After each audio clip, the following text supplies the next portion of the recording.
What if the mind that won't stop tonight is not broken? What if it is simply doing what minds have always done?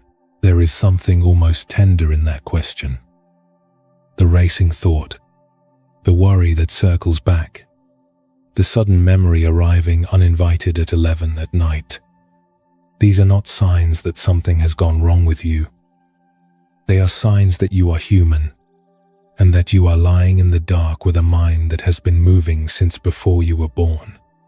The Dhammapada named the wandering mind 2,500 years ago, not to punish it, not to silence it, but simply to know it. Tonight, we walk through 8 of its quietest recognitions. You don't have to arrive here already calm. You don't have to have had a peaceful day.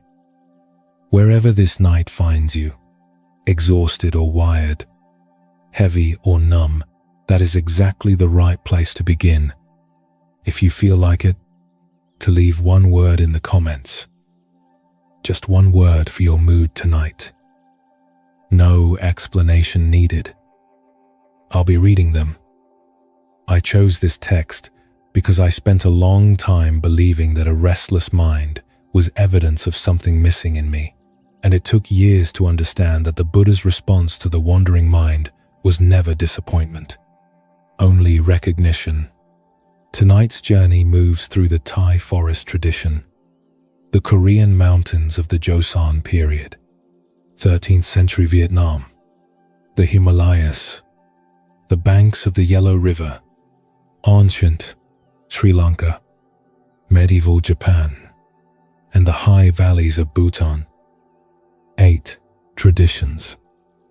8 lives shaped by one ancient understanding.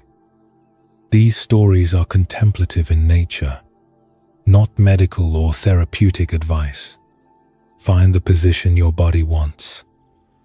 Let your hands rest open or folded, whichever feels like less effort. The breath will do what it does without you managing it. The eyes are already closed, or they want to be. There is nothing to accomplish in the next few hours except the slow permission to let go of the day. If sleep comes early, that is not failure, that is the whole point. Let it come whenever it wishes. The wandering mind has been here longer than any of us. Tonight, we simply sit beside it, the way you sit beside an old river, without needing it to run differently.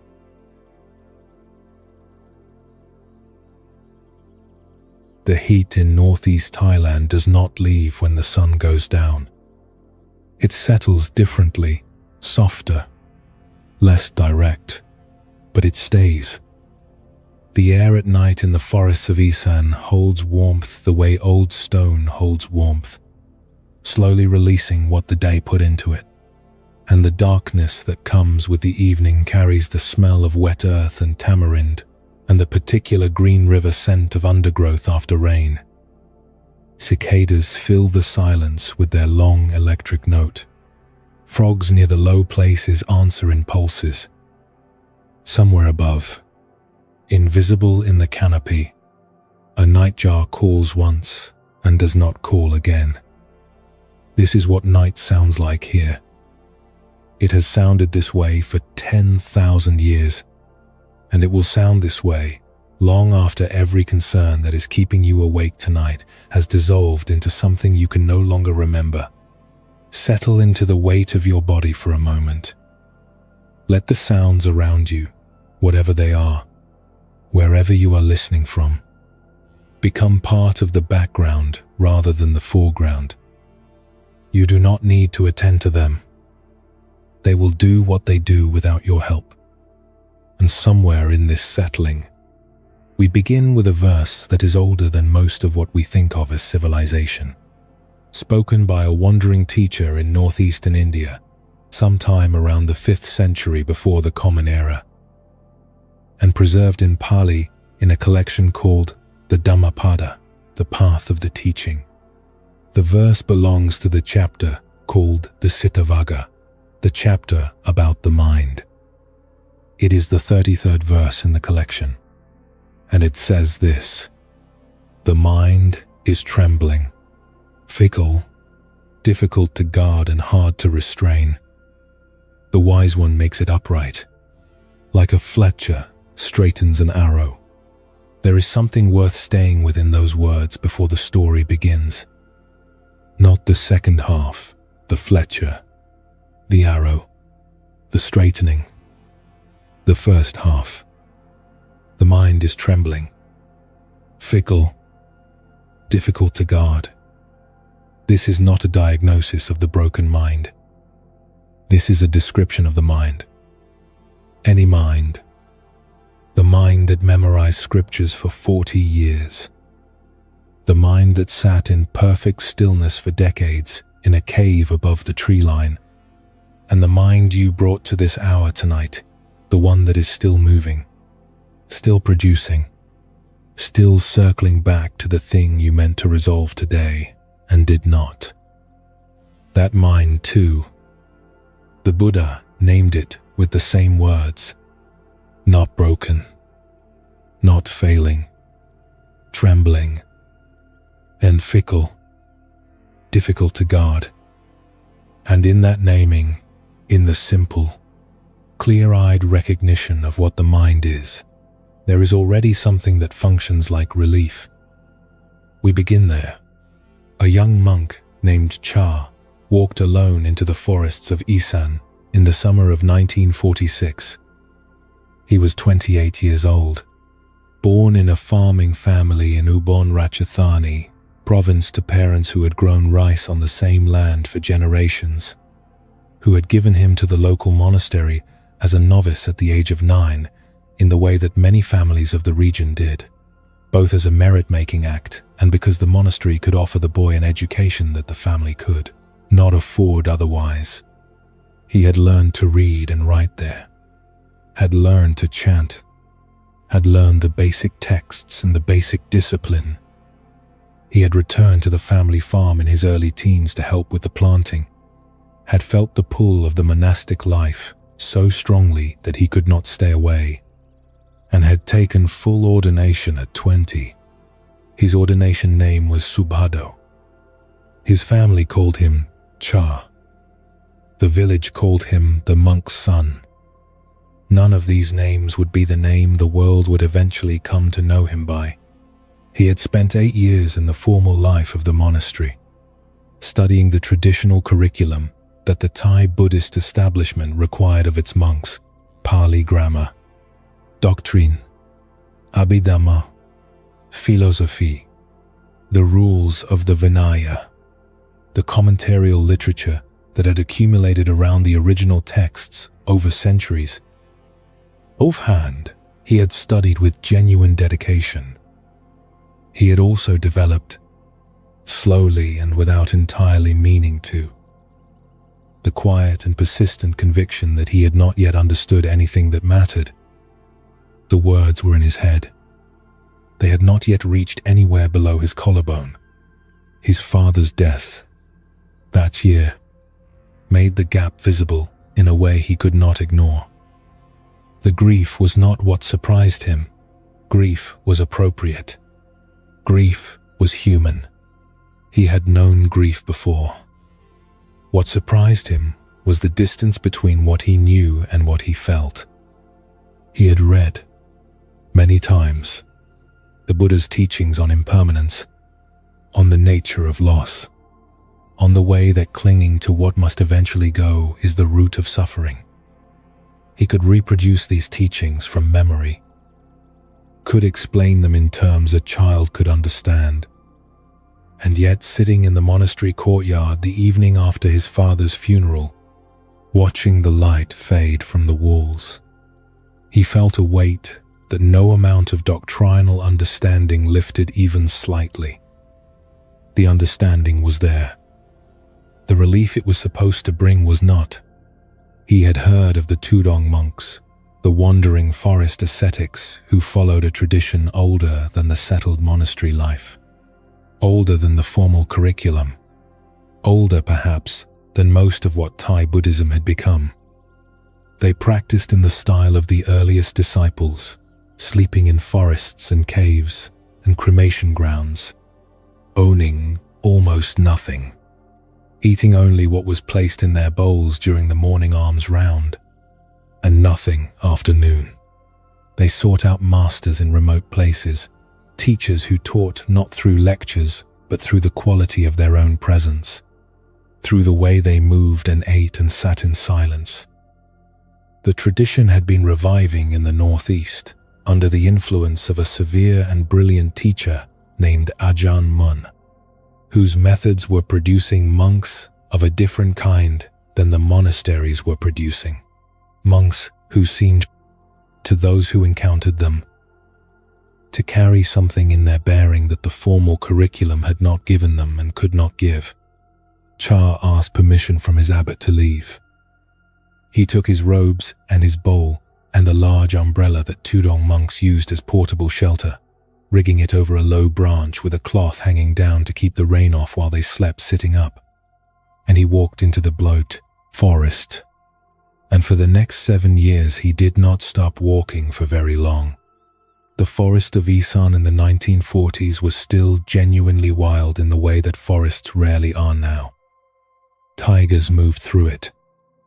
Cobras were common.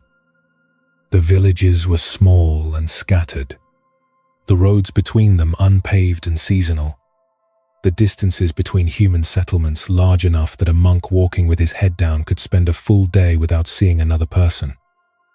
Cha walked through all of it, through the dense teak forests of the interior, through the scrubland at the forest's edge, through cremation grounds at night, when he was teaching himself not to flinch from darkness or from death. He slept under his umbrella on the cold season nights when the temperature dropped enough to feel it.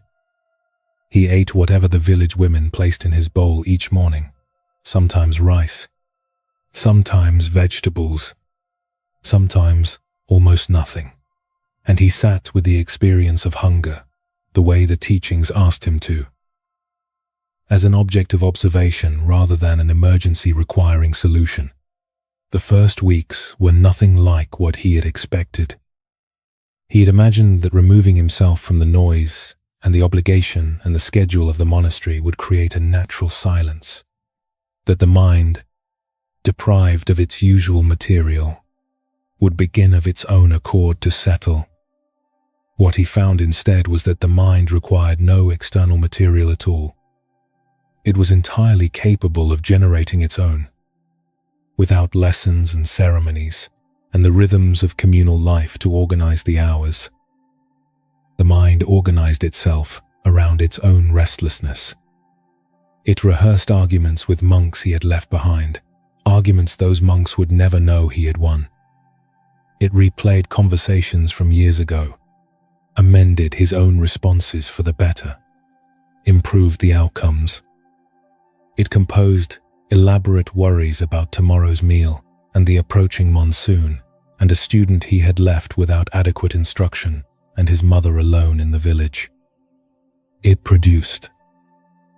At 3 a.m, in a forest with no one within earshot, a detailed critique of the theological position he had held at 22 and now considered naive.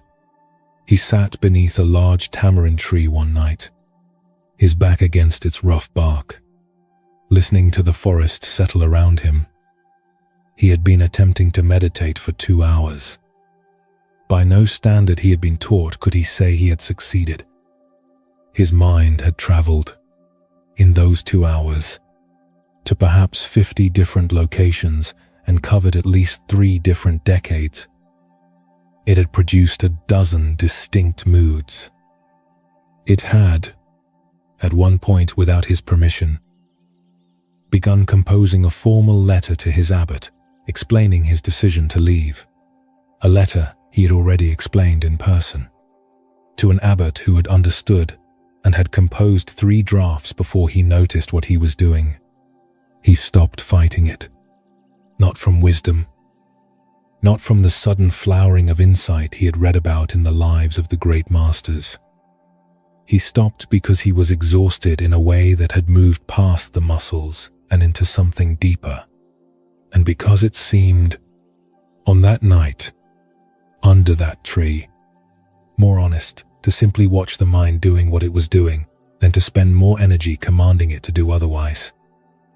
The fighting itself, he could see even then, was a kind of thought. The frustration with the wandering was itself a wandering. To be angry at the mind for moving was to give the movement more fuel. He could see this. He could not yet do much about it, but he could see it.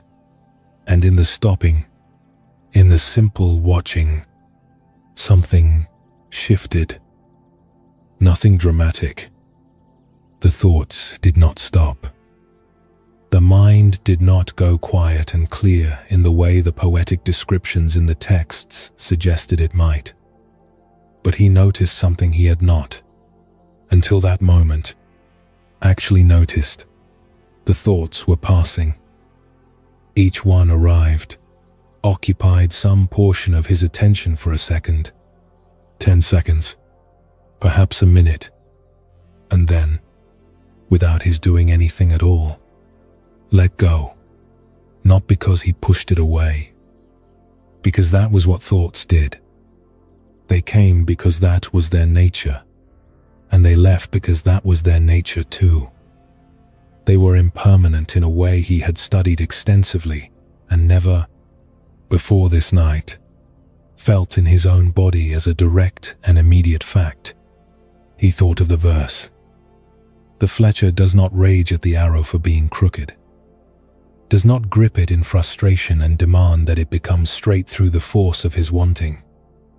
The fletcher picks up the arrow carefully, holds it up to the light, a slow, patient, genuinely interested attention, turns it until he can see exactly where and how it bends, and then makes the correction in small increments, each adjustment informed by what the attention has revealed.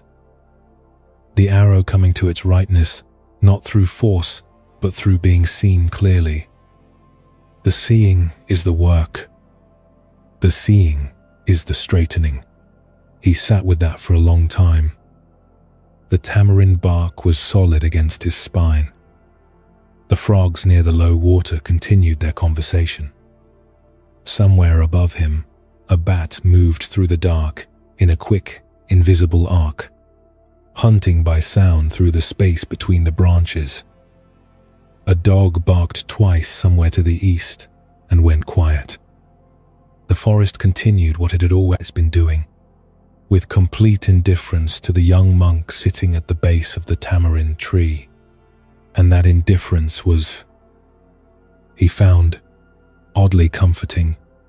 He was not enlightened. He was a 28-year-old monk sitting in the mud with wet feet and a mind that would not be still.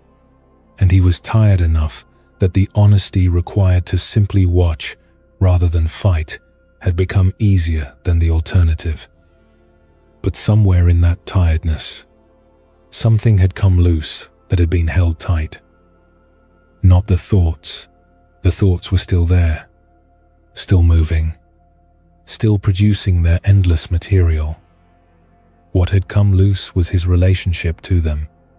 He had been treating the wandering of his mind as evidence against himself, as proof that his practice was insufficient, his sincerity inadequate, his understanding thin. And in the exhausted stopping of the fight, he had glimpsed something different. The mind wandered because that was the nature of the mind, not his mind. Specifically, the mind.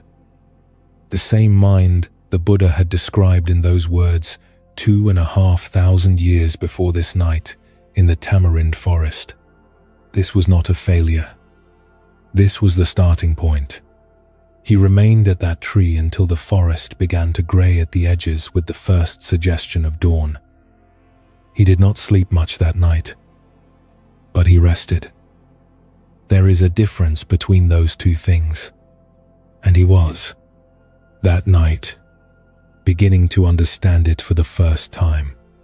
What Ajahn Chah came to understand over the years that followed, the years of wandering and then of teaching, of the fever-ridden grove near his birth village that became a monastery of international reputation.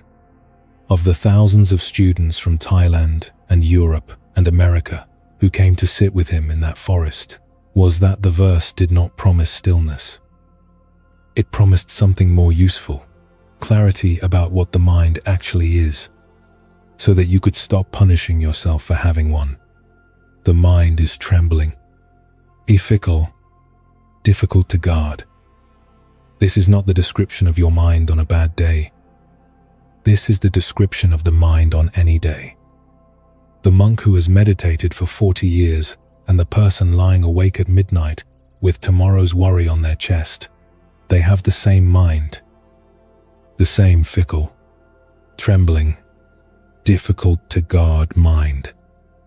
The difference is not in the mind's nature.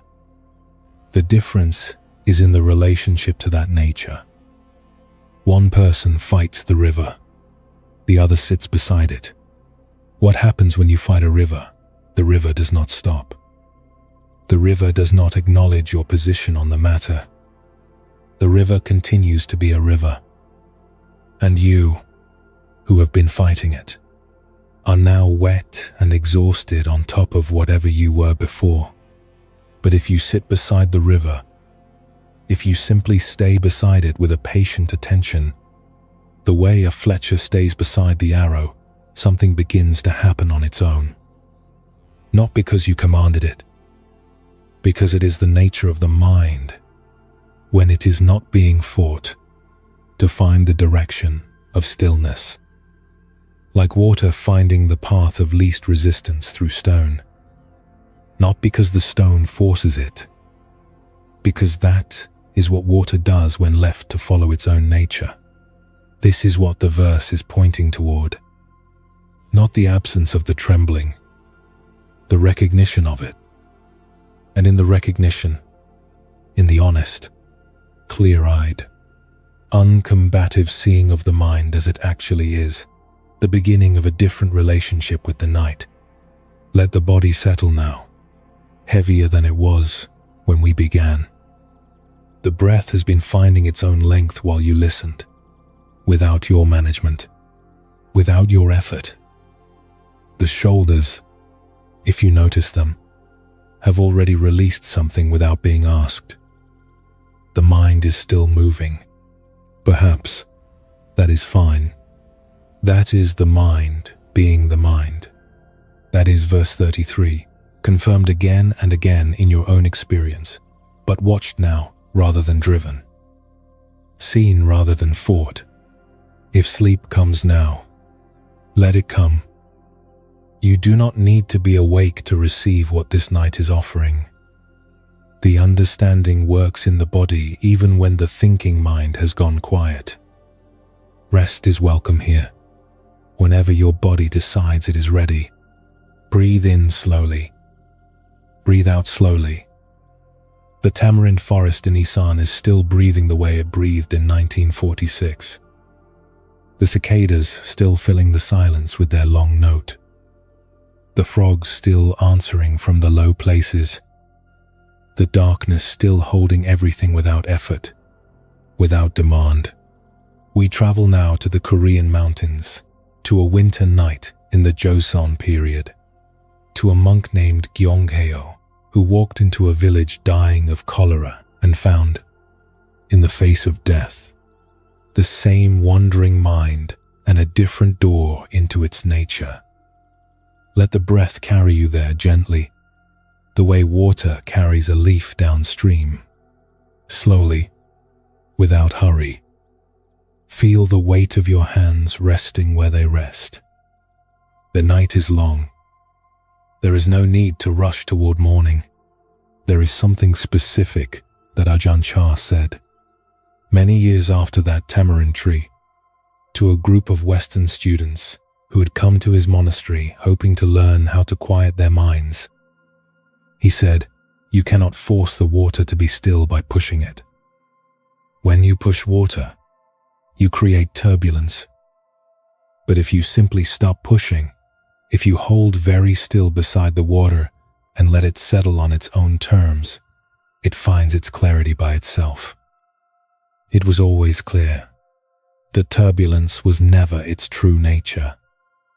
The turbulence was what happened when something interfered with its nature. He was speaking about the mind.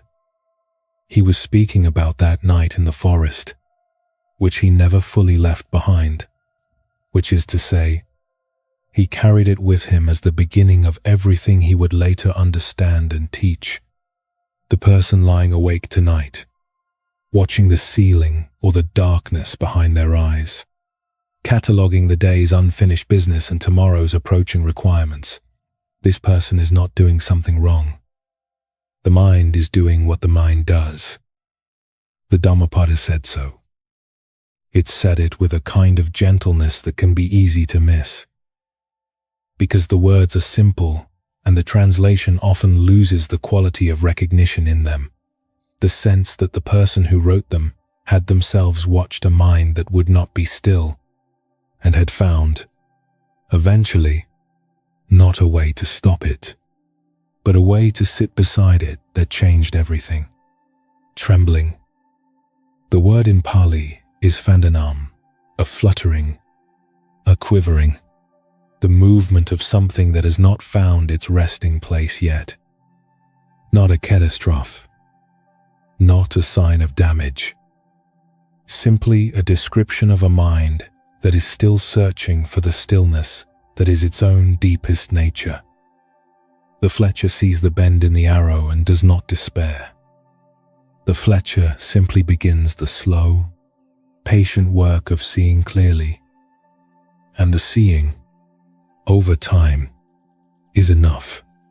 Feel the breath again. The simple fact of the breath, rising and falling without your help. The body doing what it knows how to do without being instructed. Notice, if you wish, the quality of the air as it enters, slightly cooler than the air inside the room, slightly warmer as it leaves. Notice the pause at the top of the inhale, the brief natural stillness before the exhale begins. These small things, these very small, very ordinary things that the wandering mind tends to pass by in its search for something more interesting or more urgent. They were here the whole time. The breath was never not here. The stillness was never not available.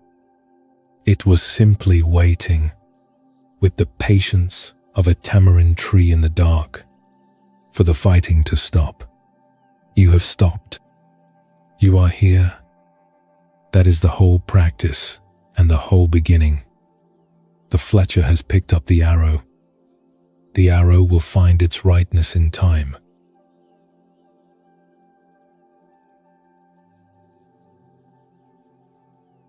The mountains of Chungcheongnam province in the late autumn of the Joseon dynasty carry a cold that comes down from the north in slow waves, settling first into the upper valleys, then into the forests of pine and oak that cover the lower slopes, and finally into the courtyards of the temples that have been built against these mountainsides for 1,000 years. The stone of the temple walls holds the cold differently than the stone of the mountains. The mountains release their cold slowly, reluctantly, like someone who has been carrying something for a long time and cannot quite bring themselves to set it down. The temple walls release it all at once, just before dawn, in a wave of chill that moves through the meditation hall and across the sleeping faces of the monks, like a hand reminding them that the night is not yet finished. Let the body soften now, a little more than it was. The breath does not need to be controlled or corrected. It knows what it is doing. Let the hands rest where they rest, and the weight of the blanket or the mattress or the floor find its way into your awareness just at the edges of attention. We are still in the Dhammapada, still walking through its quietest doors. The 34th verse speaks now. It says this: like a fish pulled from its water and thrown upon dry land, this mind thrashes. It flaps. It tries to escape from what holds it. This mind, even now, is searching for the domain it recognizes. And sometimes, as the monk Gyeongheo discovered in the autumn of 1879, the only way through that thrashing is to stop pretending that you are not afraid. Song Tong-guk was born in Jeonju in Jeolla Province in 1849, the child of a family with no particular distinction in the rigid social hierarchy of the Joseon dynasty, a hierarchy so structured by Confucian order that the children of certain families knew from their first years of conscious life exactly where they would stand when they grew up, and roughly what they would do and how much they would own. Song Tong-guk's family stood somewhere in the lower middle of this structure, not poor enough to be desperate, not prosperous enough to be comfortable, farming land that belonged in part to others and managing their obligations to those others with the particular quiet patience that the structure required of people in their position. He was 9 years old when his mother brought him to the gates of Cheonggyesa Monastery in Gyeonggi Province. She said, as mothers in such circumstances had said for centuries, that the monastery would give him an education the family could not afford, that the Buddha's teaching was a worthy life, that she would visit when she could. She did not say what was also true, that there were too many children and not enough rice. That one child given to the monastery was one fewer child to feed. That the sacrifice was both a gift to the Dharma and a practical solution to a practical problem. She left before noon. Tong-guk stood in the monastery courtyard and watched the gate close behind her and said nothing. He was 9 years old, and he had already learned that certain feelings were not improved by being spoken. He adapted, as children do when they have no alternative. He learned the chants and the prostrations. He learned to rise before dawn without being told. He learned the shape of the day that monastery life required: morning ceremony, study, work in the fields or the kitchen, afternoon study, evening ceremony, sleep. He learned Pali. He learned to read the Chinese characters that the Buddhist texts required. He discovered, somewhere around the age of 13, that he was genuinely good at this, that the texts that defeated his fellow novices were accessible to him in a way that felt almost effortless, that his memory for scripture was unusually retentive, that he could explain difficult passages in language that older monks found clarifying. He was praised. He was moved to more advanced study.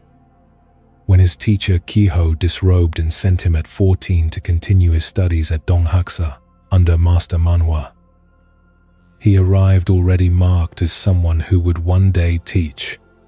By the time he was in his late 20s, Song Tong-guk, now carrying the Dharma name Seonggu, the Dharma name by which history would come to know him as Gyeongheo, had become what the Korean Buddhist world of the late Joseon period most valued in a monk, a sutra lecturer of unusual ability. He could take the most difficult passages of the Diamond Sutra, the Avatamsaka, the Lankavatara, and render them lucid. Students came from distant monasteries to sit in his teaching hall. His reputation was spreading through the network of Joseon Buddhism at the precise moment when that network most needed good teachers. The long period of Confucian state suppression had damaged the monasteries, reduced the quality of monastic education, scattered the meditation traditions that had once given Korean Buddhism its particular depth. Into this damaged landscape, Gyeongheo's teaching ability arrived like something genuinely useful. He was traveling to Seoul in the late autumn of 1879, walking the road north from Donghaksa through the low mountains that separate the central provinces, when the rain caught him. It came suddenly, the way autumn rain in Korea often comes, not gradually building from a few drops, but arriving all at once. A full rain from a sky that had seemed merely overcast an hour before. He turned off the main road toward a cluster of village buildings he could see through the rain. Smoke rising from at least two of them. The smell of wood smoke reaching him before the buildings themselves were visible. The village was not large. Perhaps 30 households arranged around a central well, with rice paddies on the lower ground to the south and a stand of chestnut trees to the north. He came through the outer edge of the village, looking for a house where he could shelter and perhaps receive the basic hospitality that Korean villages customarily offered to traveling monks. A dry corner, a bowl of rice if there was enough. The first house he approached had its door open. He called out the standard greeting. No answer came. He stepped closer. The smell reached him before his eyes adjusted to the interior. A smell he had encountered before at funerals. Sweet and wrong in a way the body recognizes before the mind does. He stepped back. He moved to the next house. The same.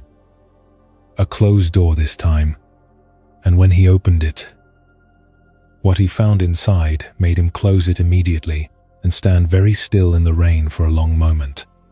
The village was empty of the living. Every house he approached told him the same thing in the same way. The epidemic, cholera, which was moving through the peninsula that year in one of its periodic catastrophic passages, clearing villages the way fire clears undergrowth, had come through this place perhaps a week before, perhaps 2 weeks, and had taken everyone. The well at the center of the village had a wooden cover someone had placed over it, probably the last person capable of doing so, probably understanding even then that the warning was for travelers who would arrive after everyone who could read it was gone. He stood in the rain in that village for a long time. He did not know exactly how long. The rain continued. The wood smoke he had seen from the road had burned itself out by now, and the village smelled only of rain and the wrong sweetness that he was trying to breathe through rather than into. He had known, in the abstract, that people died. He had conducted funeral ceremonies, had chanted the sutras at the bedsides of the dying, had watched the body carried out and the family weep. He had read every major Buddhist text on impermanence, on the nature of death, on the liberation that awaited the mind that had been properly prepared by practice and understanding. He knew this material. He had taught it. He had explained it to students whose grief made them uncertain, had offered the teachings with what he had believed was genuine compassion and understanding. Standing in that village in the rain, he understood that he had not understood anything at all, not because the teaching was wrong, because he had kept the teaching in his head, because he had memorized the words for impermanence without yet feeling impermanence in the place in the body where real knowing lives, below the collarbone, in the chest, in the specific and irreducible weight of standing alone in a place where 30 families had been alive 2 weeks before and were not alive now, and the only sound was rain and his own breathing. The question that arrived then was not philosophical. It was immediate and animal, and without any of the dignity he had associated with serious spiritual inquiry. It was simply, what happens when I die? Not in the abstract, not as a question to be answered by citing the correct sutra passage. What happens to this, right here? When it stops, he did not have an answer. He had words that were supposed to be answers. He had beautiful, carefully constructed, well-translated words. But the words and the answer were not the same thing. And in the rain in that empty village, he felt the distance between them as a physical weight. He walked back to Donghaksa.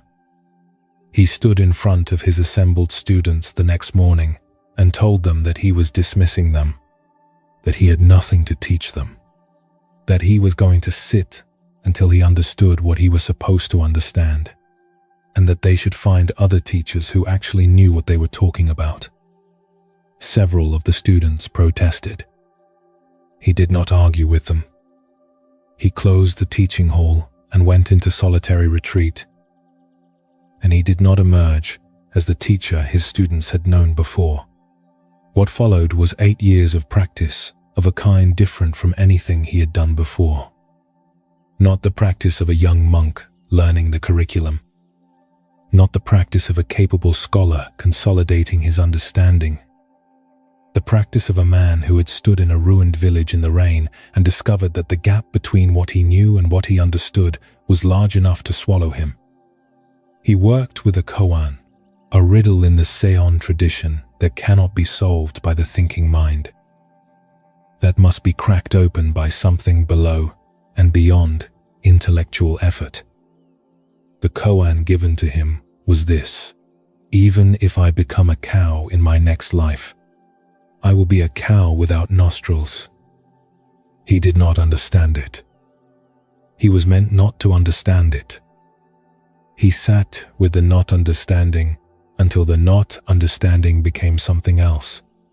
On the 15th day of the 11th month of 1887, 8 years after the rain in the empty village, reading a text in which those words appeared, even if I become a cow, there will be no nostrils, something cracked open that had been held shut, and Gyeongheo understood. Not the words, the thing the words were pointing toward. He later wrote a poem. Upon hearing that there are no nostrils, I realize the whole world is my home.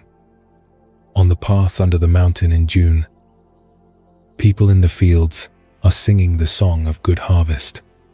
What the verse from the Dhammapada describes, the mind like a fish on dry land, thrashing, trying to find the element it recognizes, unable to rest in the unfamiliar. This is not only the mind of the distracted meditator. It is the mind of the very good student who has accumulated all the right answers and then one day discovers that the answers do not answer what actually needs to be answered. The mind thrashes when the map it has been using turns out to be a map of a different territory. When the person who was excellent at knowing realizes that knowing and understanding are not the same journey, and that the second journey requires the kind of honesty that the first one does not ask for. Gyeonghae's fish found its water eventually, but the finding required first the full experience of being out of it, the rain, the empty village, the 8 years of sitting with what he did not know instead of what he did. The Dhammapada's image is not a judgment. It is a recognition. This is what the mind does when it has been removed from its familiar domain. It thrashes. It searches. It cannot immediately rest in unfamiliarity. The invitation in that recognition is not to criticize the thrashing.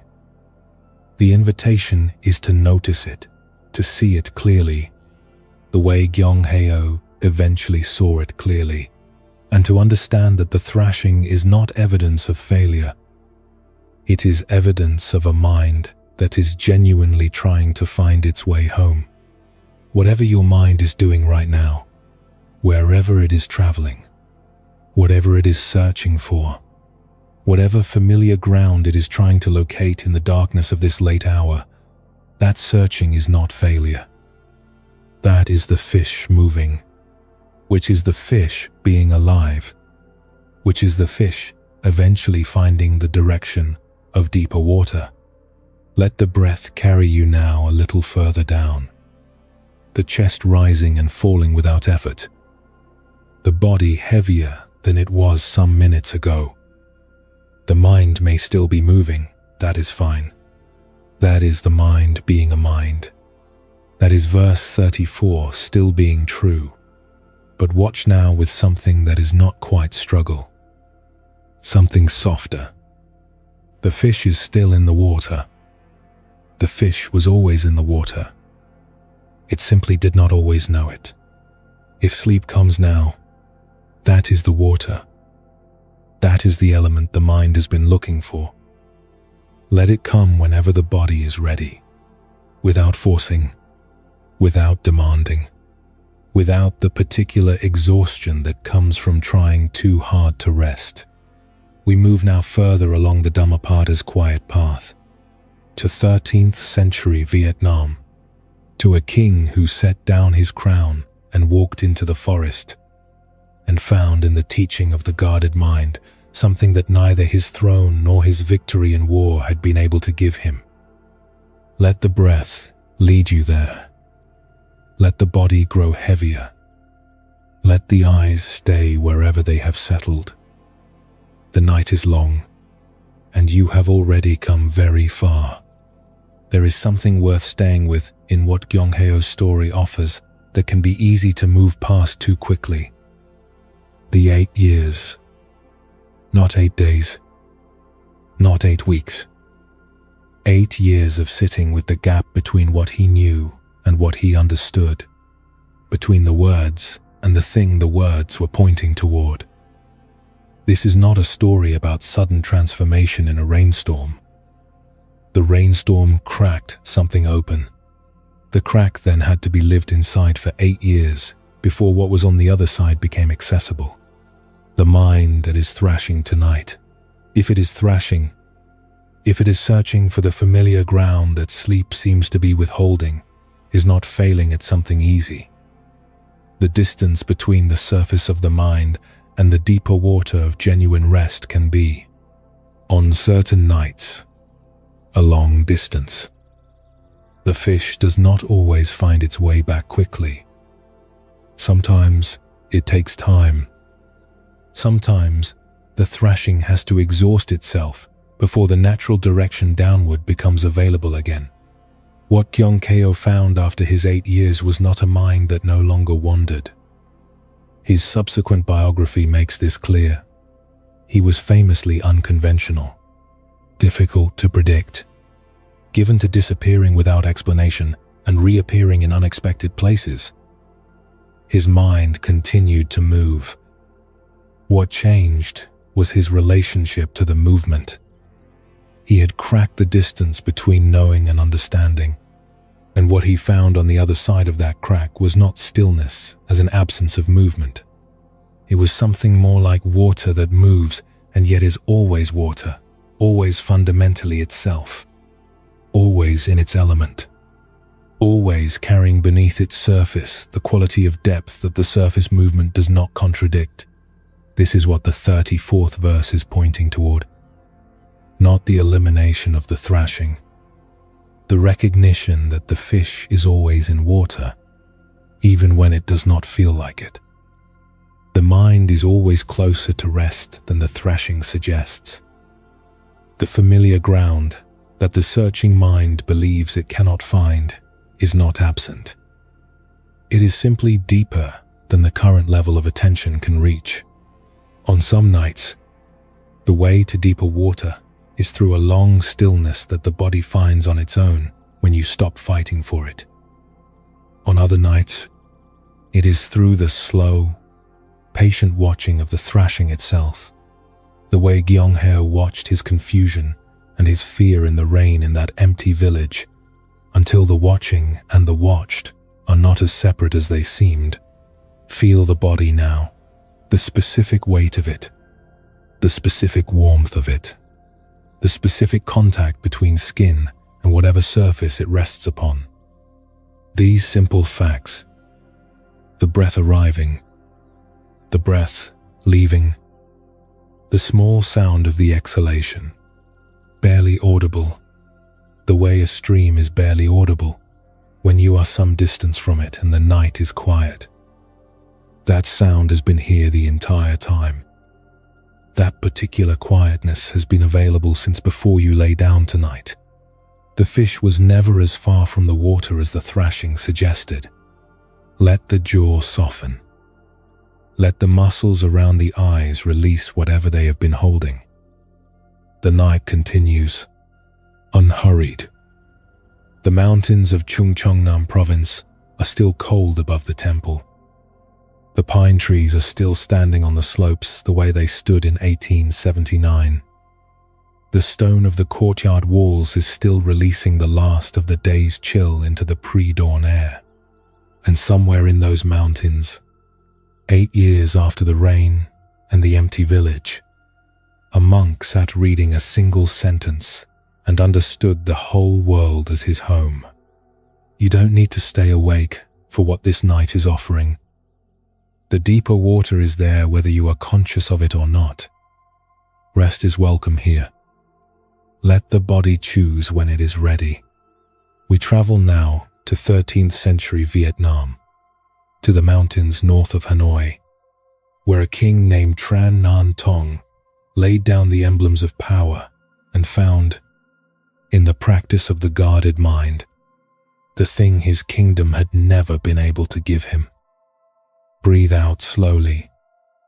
Let the hands rest open.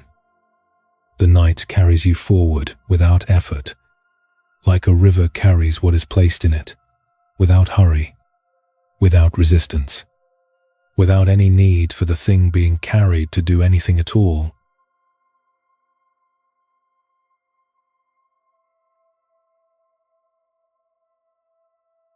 There is a mountain in northern Vietnam, in what is now Quang Ninh province, near the coast where the land breaks into the limestone islands of Ha Long Bay, that has been considered sacred for so long that the people who live in its shadow have largely forgotten when it was not. Yen Tu Mountain rises to just over 1,000 meters above the surrounding hills, not dramatic by the standards of larger ranges, but set apart from them in a way that creates around its peak a permanent quality of isolation, a sense that the air up there belongs to a different category of air, thinner and colder and carrying a clarity that the valleys below do not have. On clear days, the sea is visible from the upper reaches. On most days, the summit is in cloud.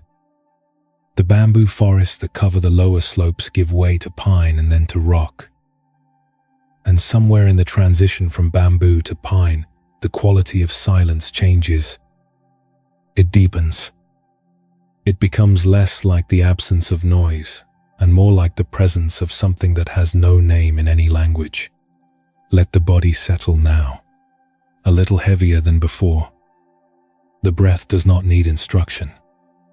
Notice, if you wish, the simple fact of the exhalation, the way the body gives something away with each breath out, releases something it was holding, and continues.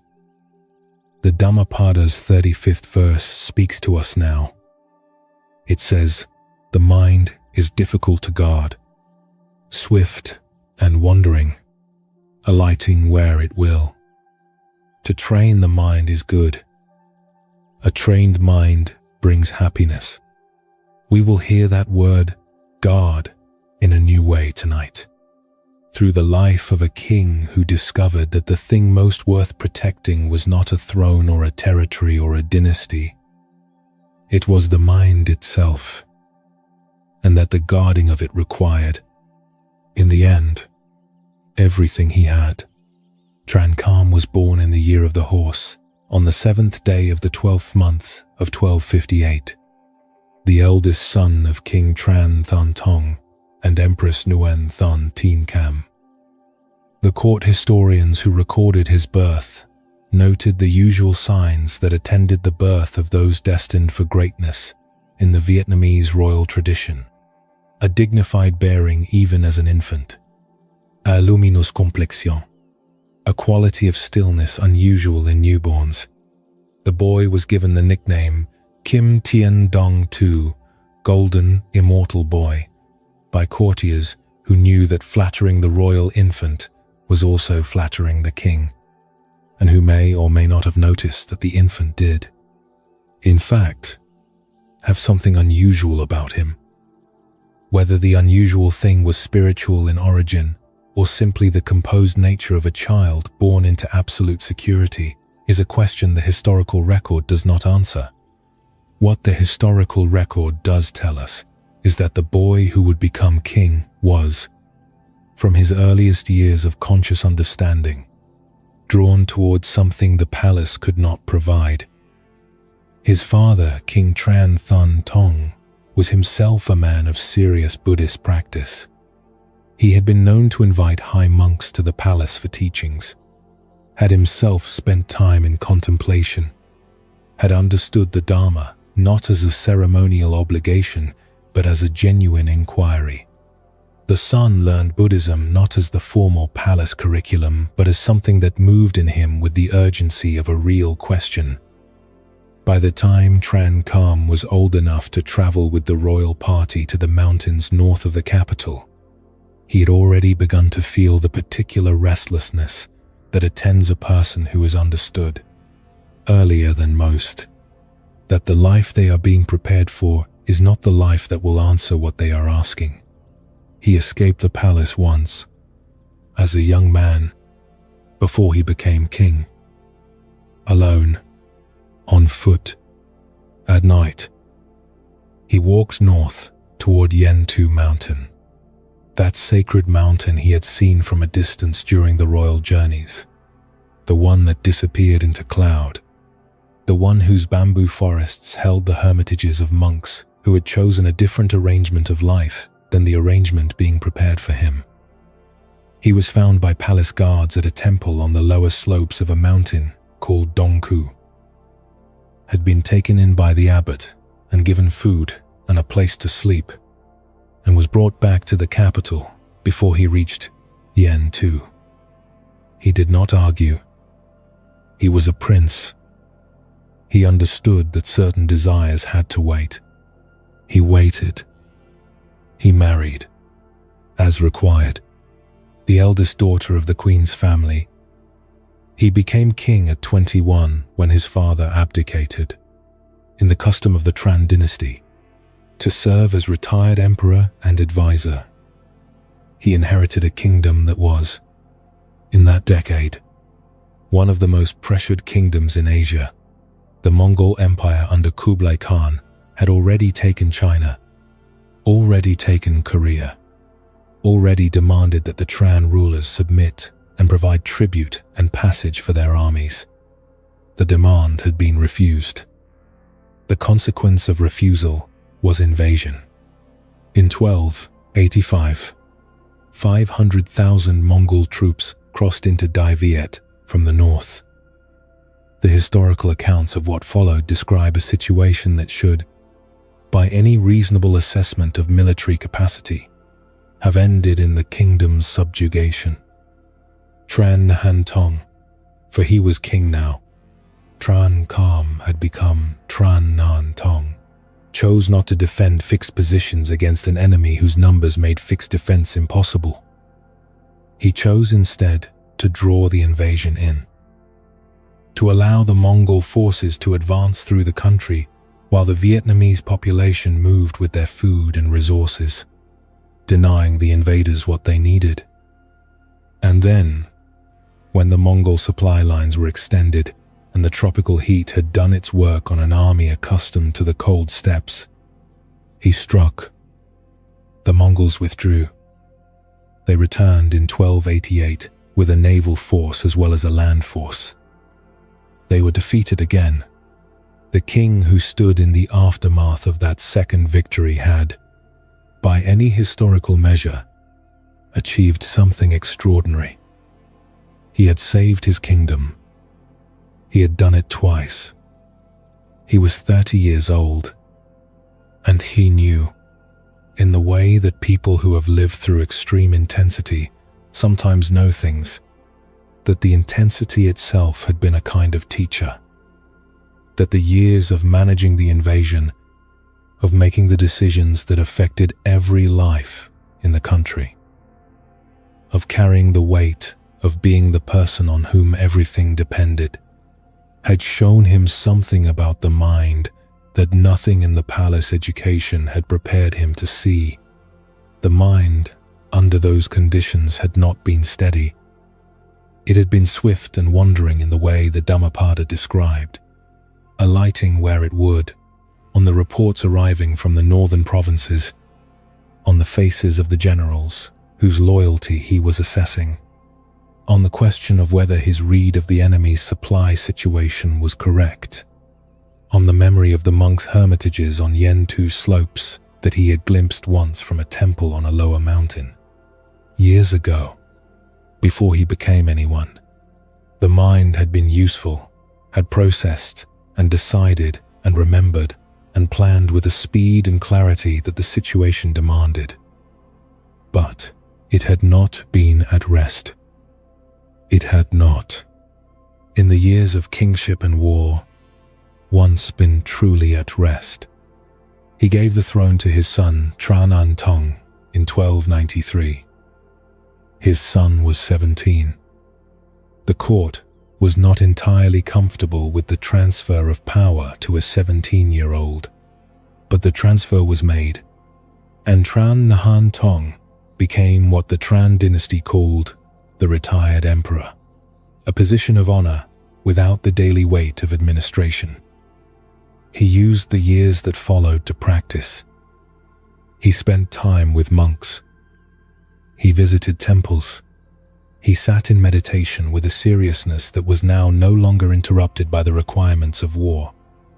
He was learning, in the years between the abdication and what came next, to guard the mind that the verse described, swift, wandering, difficult to guard, not by suppressing its movement, but by staying close enough to it to know where it was going. In the 10th month of 1299, he left the capital at midnight. The historical records say he threw away his dragon robe. He shaved his head on the mountain. He walked north alone, the way he had walked north alone as a young man before the guards brought him back. Except that now there was no one who could bring him back, because there was no position left to return him to. He was 41 years old. He reached Yentu Mountain and climbed its bamboo-covered slopes to the upper reaches, where the air changed and the cloud moved through the pines. And he built a small hermitage and began the practice that the throne had always interrupted. He was a monk for 9 years, until his death at 49 at the hermitage called Nagoa Van on the mountain's upper reaches. In those 9 years he taught, received students who made the long climb, unified the 3 existing Zen lineages of Vietnam into a single school with a distinctly Vietnamese character, a school that did not require retreat from the world as the condition of awakening, but instead taught that the world itself, engaged with clearly and with a guarded mind, was the place of practice. He called this Truklam, bamboo forest. It was the name of a teaching grove in early Buddhist history, and it was also the name of the forests he walked through on Yentu every day. The bamboo creaking in the mountain wind, the mist moving through it, the way thought moves through the mind when the mind is neither chasing nor resisting. What the verse means by guarding the mind is not what a king means by guarding a territory. The king guards a territory by building walls, stationing forces, controlling what enters and exits. The mind cannot be guarded that way. The mind that is guarded the way a territory is guarded becomes more defended, more contracted, more exhausted by the vigilance the defense requires. Tran Nun Tong learned this in the years of war. The mind under maximum external pressure that is also being asked to be maximally vigilant against itself has nowhere to rest. To guard the mind, in the sense the Dhammapada intends, is something different. It is to stay close enough to the mind's movement to know when it has wandered, not to chase it back, not to punish it for wandering, simply to notice, to return attention, gently, the way you return a child who has wandered slightly off the path, without alarm, without drama, without the additional burden of making the wandering into a failure. The guarding is not attention. It is an attention, a quiet, continuous, interested attention to where the mind is and where it goes. A king who governed a country for 14 years and then gave everything up to practice on a mountain did not do so because the governance was meaningless. He did so because he had understood, through the governance, what the mind actually needed in order to rest. Not more to manage, not more to protect. Less. The simplicity of a hermitage, a bamboo forest, a mountain that disappeared into cloud. The mind, when it has less to defend, naturally begins to find the quality of guarding that is not vigilance, but clarity. The difference between those two things is the distance between exhaustion and rest.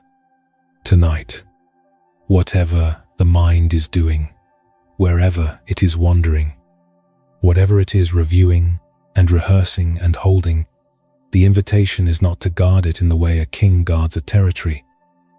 The invitation is to stay close, to notice the movement without becoming the movement, to return attention, gently, whenever it wanders, the way the mountain stays in one place while the cloud moves through it. The mountain does not chase the cloud. The mountain does not prevent the cloud. The mountain simply remains, and the cloud moves through. And eventually the cloud has moved through and the mountain is still there, unchanged, present, clear. Let the breath carry some of the weight now. The exhale releasing what the inhale gathered. The body settling into whatever holds it with the slow heaviness that comes when the fight has been set down for long enough that the muscles begin to forget they were fighting. Somewhere on Yentu Mountain, the bamboo is still growing in the dark. The cloud is still moving through the pine trees on the upper slopes. The small hermitage where a former king sat in practice for 9 years has been rebuilt many times since the 14th century, and people still climb those slopes in the early hours of the morning. And the air up there still has the quality it had 700 years ago, that quality of belonging to a different category of air. If sleep comes now, let it come. You don't need to stay awake to receive what this night is offering. The trained mind that the verse describes is not a mind that has achieved permanent stillness.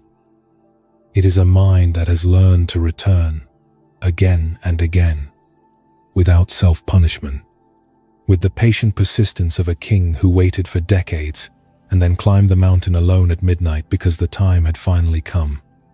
We move now toward the Himalayas, to the stone caves of Tibet, to a young man who committed violence and then spent the rest of his life learning what the mind does when it has done something it cannot undo. Let the breath carry you there, slowly, through the bamboo forest and the cloud and the cold mountain air.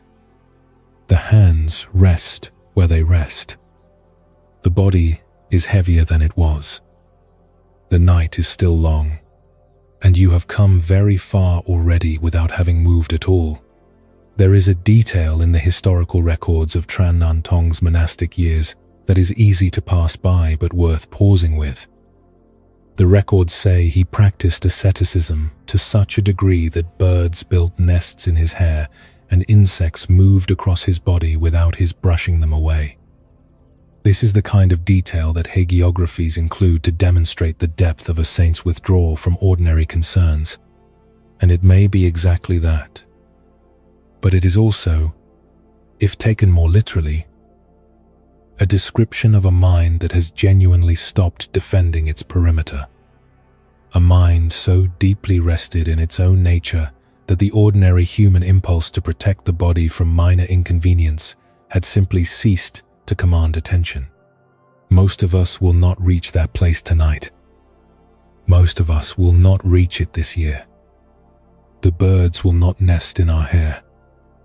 The insects will remain something to be noticed and addressed. But the direction of that story is the direction the verse is pointing, toward a mind whose guarding is so light, so natural, so rooted in simply being present rather than vigilantly controlling, that it begins to resemble not effort at all, but rest. The Truck Lam school that Tran Han Tong founded carried forward his particular understanding of the guarded mind. Its central teaching was not that practice required withdrawal from the world. The king-turned-monk who had governed a country and defeated the Mongols twice was not likely to insist on such a thing. Its teaching was that the world, engaged with clearly and with a mind that had learned to notice its own movements, was itself the practice ground. The marketplace and the meditation hall were not opposites. The mind that could stay present and undefended in a marketplace, noticing where it went and returning without drama, was the same mind that sat in the mountain hermitage. The hermitage was not an escape from the world.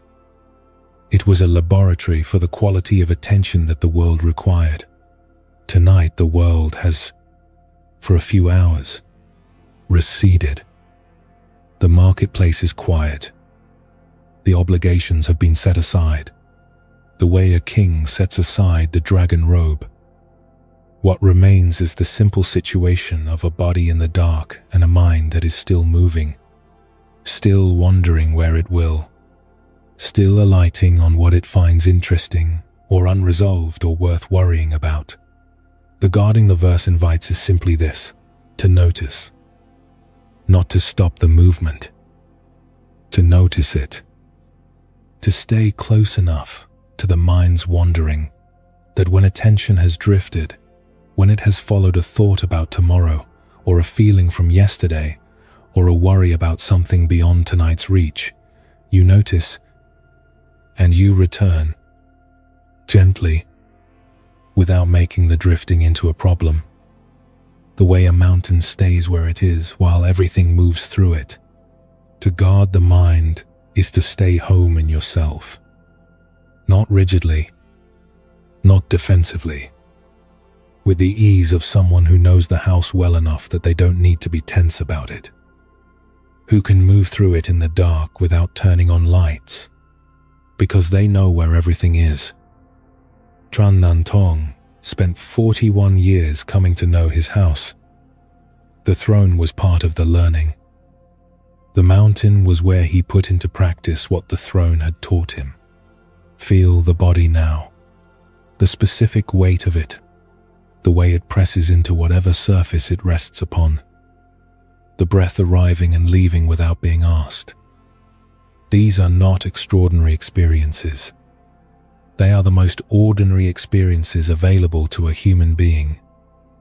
And they are also, in this moment, exactly enough. The mind may still be moving. That is fine. Notice it moving. The way you notice a bird moving through the air above you, with a kind of open attention that doesn't chase and doesn't hold. The bird passes. The attention remains. The sky remains. If sleep comes in the next breath, that is perfect. If it doesn't, that is also fine. The guarded mind that the verse describes is not a mind that has achieved a destination. It is a mind on a path.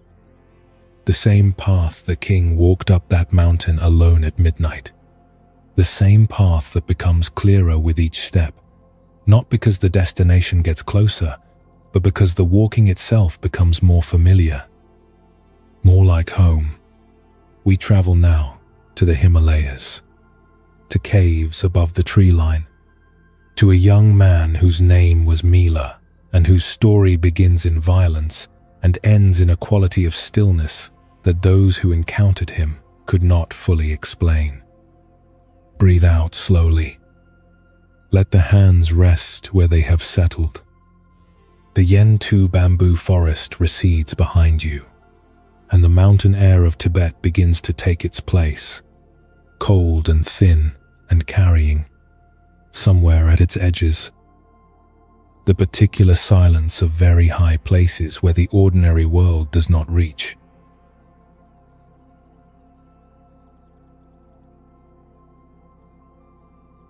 High above the tree line in the western Himalayas, in the region of Gungtang that borders what is now Nepal, the caves cut into limestone by ancient water do not look like places where a person would choose to spend time.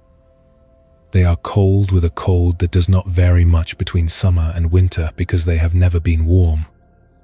The rock is grey and pale, the colour of old ash. The light that enters from the opening falls a short distance and then stops, leaving the interior in a dimness that is not quite dark, but is also not anything like what the word light usually means. Wind from the high passes moves through the cave, openings with a sound that changes pitch depending on the season, higher and more urgent in winter, lower and more sustained in the shoulder months when the weather is uncertain. And yet people came to these caves, not because the caves offered comfort, because the caves offered exactly what they lacked, the complete removal of every circumstance that the ordinary life fills itself with. What remains in a cave above the tree line is very simple. The breath, the cold, the sound of wind, the mind, alone with itself, with nowhere else to be. Let your body find its heaviness now. Let the breath arrive and leave without your management. The Dhammapada's 36th verse speaks from those cold heights tonight. It says, the mind that wanders far, alone, without body, lying in a cave, those who restrain it will be freed from the bonds of Mara. We will sit with that verse tonight through the life of the person who understood it most completely and who arrived at that understanding through a path that began not in a meditation hall but in grief, in fury, in the most violent act a young man could commit, and in a remorse so total it left him unable to eat or sleep. His name was Mila Thopaga. He would become Milarepa. And what he learned in the cave is something that may speak to whatever is moving in your mind tonight. He was born in the village of Kiangatsa in Gungtang province in western Tibet in the year 1052. To a family of some prosperity, his father, Sherab Jeltsin, owned good land and kept good stock and was the kind of man whose name was known through the surrounding villages with a quality of respect attached to it. The family home was solid and well built, and the boy who came into it first was given the name Mila Thopaga, which meant in the Tibetan of that period something like a joy to hear, a name given because the child, as an infant, produced sounds of unusual quality and warmth. He was 7 years old when his father fell ill and died. The death was rapid, leaving no time for the arrangements a man of property would normally make. No careful handing over of the land and the animals and the storage of grain to the person the father would have chosen as steward. The property passed, in the way that property passed in that time and place, to the nearest adult male relative, the uncle. What followed is told in the biographical accounts with a directness that does not soften the facts. The uncle and the aunt took the property. They took the grain stores, the animals, the land, the house itself. They kept the goods for themselves and gave the widow and her 2 children, Mila and his younger sister Peta work as servants. The mother, Nyang Cha Kargyen, had been the wife of a respected man, had managed a household, had worn good cloth and eaten well. Now she worked in her brother-in-law's house alongside the servants who had once worked for her, and her children worked beside her, and the uncle and aunt ate the food that had been stored in the cellars that had once been hers, and the surrounding village, as village d'eau, arranged its understanding of events around the facts of who currently held the power and the land. The boy who had been given the name A Joy to Hear grew into his grief and his mother's grief and his mother's fury. Nyang Cha Kargyen was not a woman who accepted what had happened to her family quietly. She did not find a way to make peace with it. The fury stayed in her, and it transferred to her son. And by the time Mila was old enough to act on it, the fury had become a kind of purpose. She sent him to learn black magic. Not metaphorically, not as an education in the symbolic arts. She sent him to a master of destruction, sorcery with explicit instructions. Destroy them. Destroy the uncle's family down to the 9th generation. Leave nothing. Mila studied. He was, the accounts tell us, as gifted at the dark arts as he would later be at meditation, which is to say, extremely gifted. The same intensity of mind that would eventually carry him to complete awakening was, in these years, directed at learning the precise methods for causing the maximum possible harm to a specific group of people. He learned hail casting. He learned the sorcery that worked at a distance, that could be performed in one location while its effects appeared in another. And when the uncle's family assembled at a wedding feast, the son's wedding, a celebration, the house full of family and neighbors and goodwill, Mila performed the ritual. 35 people died when the house came down. The uncle survived. The aunt survived. The wedding guests, who had had no quarrel with anyone, did not survive. The crops of the surrounding fields were destroyed by the hailstorm that followed. At his mother's insistence, when the remaining villagers threatened retaliation, his mother, standing on a rooftop, called out what had been done and why. And for a short time, it seemed as if what she had wanted had been accomplished. What happened next in Mila? In the days after the smoke cleared and the crops lay flattened, and the 35 bodies had been attended to by whatever relatives remained, what happened in him is described in the accounts with a vividness that has survived the centuries intact. He wrote, "I felt remorse for the evils I had committed. During the day I forgot to eat. If I went out, I wanted to stay in. If I stayed in, I wanted to go out. At night I was so filled with world weariness and renunciation that I was unable to sleep." This is the verse's wandering mind in its most extreme form. The mind that wanders far, alone. Not the comfortable wandering of a meditator whose attention drifts to a pleasant memory or an unfinished task. The wandering of a mind that has done something it cannot undo, that carries a knowledge it cannot set down, that cannot find any ground in the ordinary world on which to rest, because the ordinary world now looks entirely different from the inside of what he had become. He could not eat because the act of eating was a reminder that he had a body and a life, and the 35 people did not. He could not sleep because sleep required a quality of surrender to the night that the night now refused to offer. The mind went out when he stayed in, and stayed in when he went out, because neither location was the problem, and neither location was the solution. The problem was inside, and it went everywhere he went, and it would go everywhere for a long time. He sought a teacher. Not a comfortable teacher.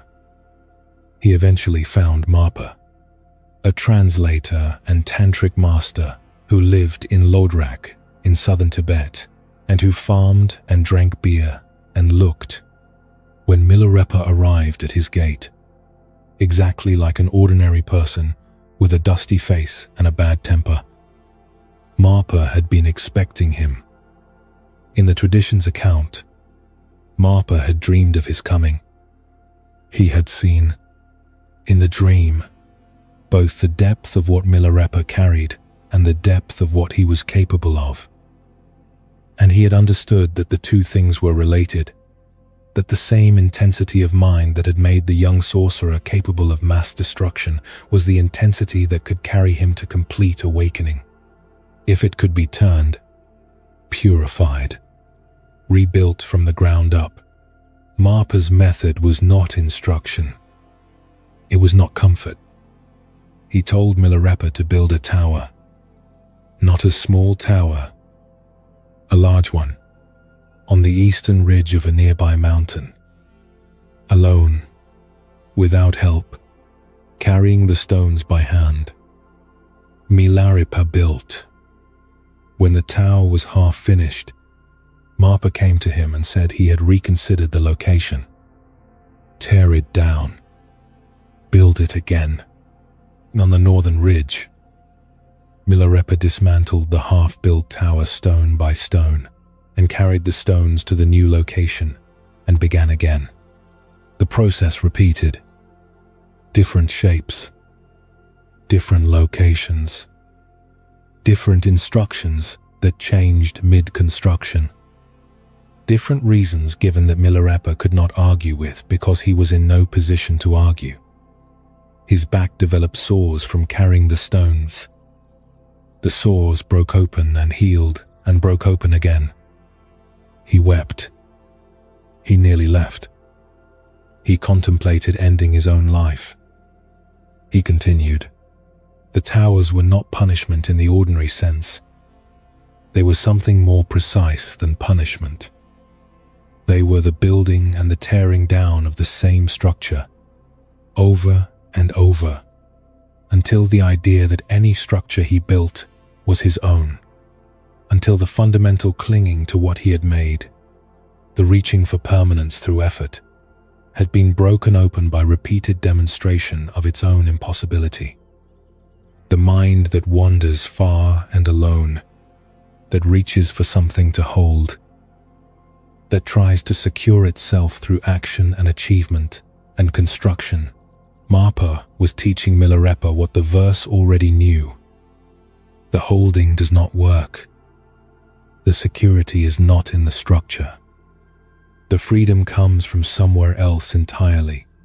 When Marpa finally gave Milarepa the complete teachings, the tantric transmissions, the 6 yogas, the Mahamudra instructions, they entered a mind that had been emptied of everything that would otherwise have cluttered them. There was nothing left that could resist them. The container had been broken and rebuilt so many times that it had learned to hold without clinging to what it held. Milarepa went into the caves. He spent 12 years in the high places, in the rock chambers above the tree line, where the cold did not vary and the wind moved through with its changing pitch. He ate nettles, the only plant that grew at that altitude, boiled into a thin soup, until the chlorophyll turned his skin genuinely green. Villagers who encountered him on the lower paths were frightened by his appearance. The emaciated body, the greenish cast of the skin, the thin cotton robe he wore in conditions that required much more insulation. He had learned, through the Tummo practice, to generate heat from within. He did not need insulation the way an ordinary body needed it. He was not, in those years, living an ordinary body's life. The verse says, the mind wanders far, alone, formless. In the cave, Milarepa learned what formless meant by direct experience rather than definition. The mind that is stripped of every distraction, every role, every obligation, every relationship, every plan does not immediately become still. It wanders further than it does in ordinary life, because there is nothing left to pull it back. But in the wandering, something begins to become visible that the busyness of ordinary life keeps hidden. The wandering itself has a quality. It has a texture. It can be watched. And in the watching, something that had seemed like a fixed and permanent self begins to reveal itself as something lighter, less solid, less in need of the protection and the securing and the constant construction that the young sorcerer had devoted his early life to. What the verse names as freedom from Mara's bonds is not the absence of the wandering mind. It is the recognition that the mind wandering is not who you are, that the movement is movement, and the one who watches the movement is not the same as the movement itself. That there is, in the watching, a quality of space that neither the wandering nor the stopping of the wandering has ever changed. Milarepa found this in a cave above the tree line. He then spent the rest of his life singing about it in spontaneous songs that people who encountered him wrote down because they did not want to forget the words. The famous saying attributed to him goes, "In the beginning, nothing comes. In the middle, nothing stays. In the end, nothing goes." This is the 36th verse, understood from the inside of 12 years in a cave. The mind comes and goes. The watching neither comes nor goes. What you are is not the movement. What you are is what watches the movement. And that watcher is not frightened of the dark, not frightened of the cave, not frightened of the cold or the wind or the emaciated body or the thin soup of nettles. It has never been frightened, because it has never been the thing that was in danger. Tonight, whatever the mind is doing, wherever it is wandering, whatever far place it has gone to, the invitation is to notice that you are noticing, that there is a quality of watching that is not the same as the thing being watched. The thought about tomorrow is not you. The replay of this afternoon is not you. The worry that keeps circling is not you. What you are is what notices the circling. And that, the noticing, is very still. Let the body be heavier. Let the hands rest where they have found their place. The cold of the high Himalayan cave is not here tonight. What is here is warmth and weight and the slow permission of the night to let the mind do whatever it is going to do without fighting it. The watching continues whether you are awake or asleep. The noticing does not stop when consciousness softens. Let it soften. The cave is safe.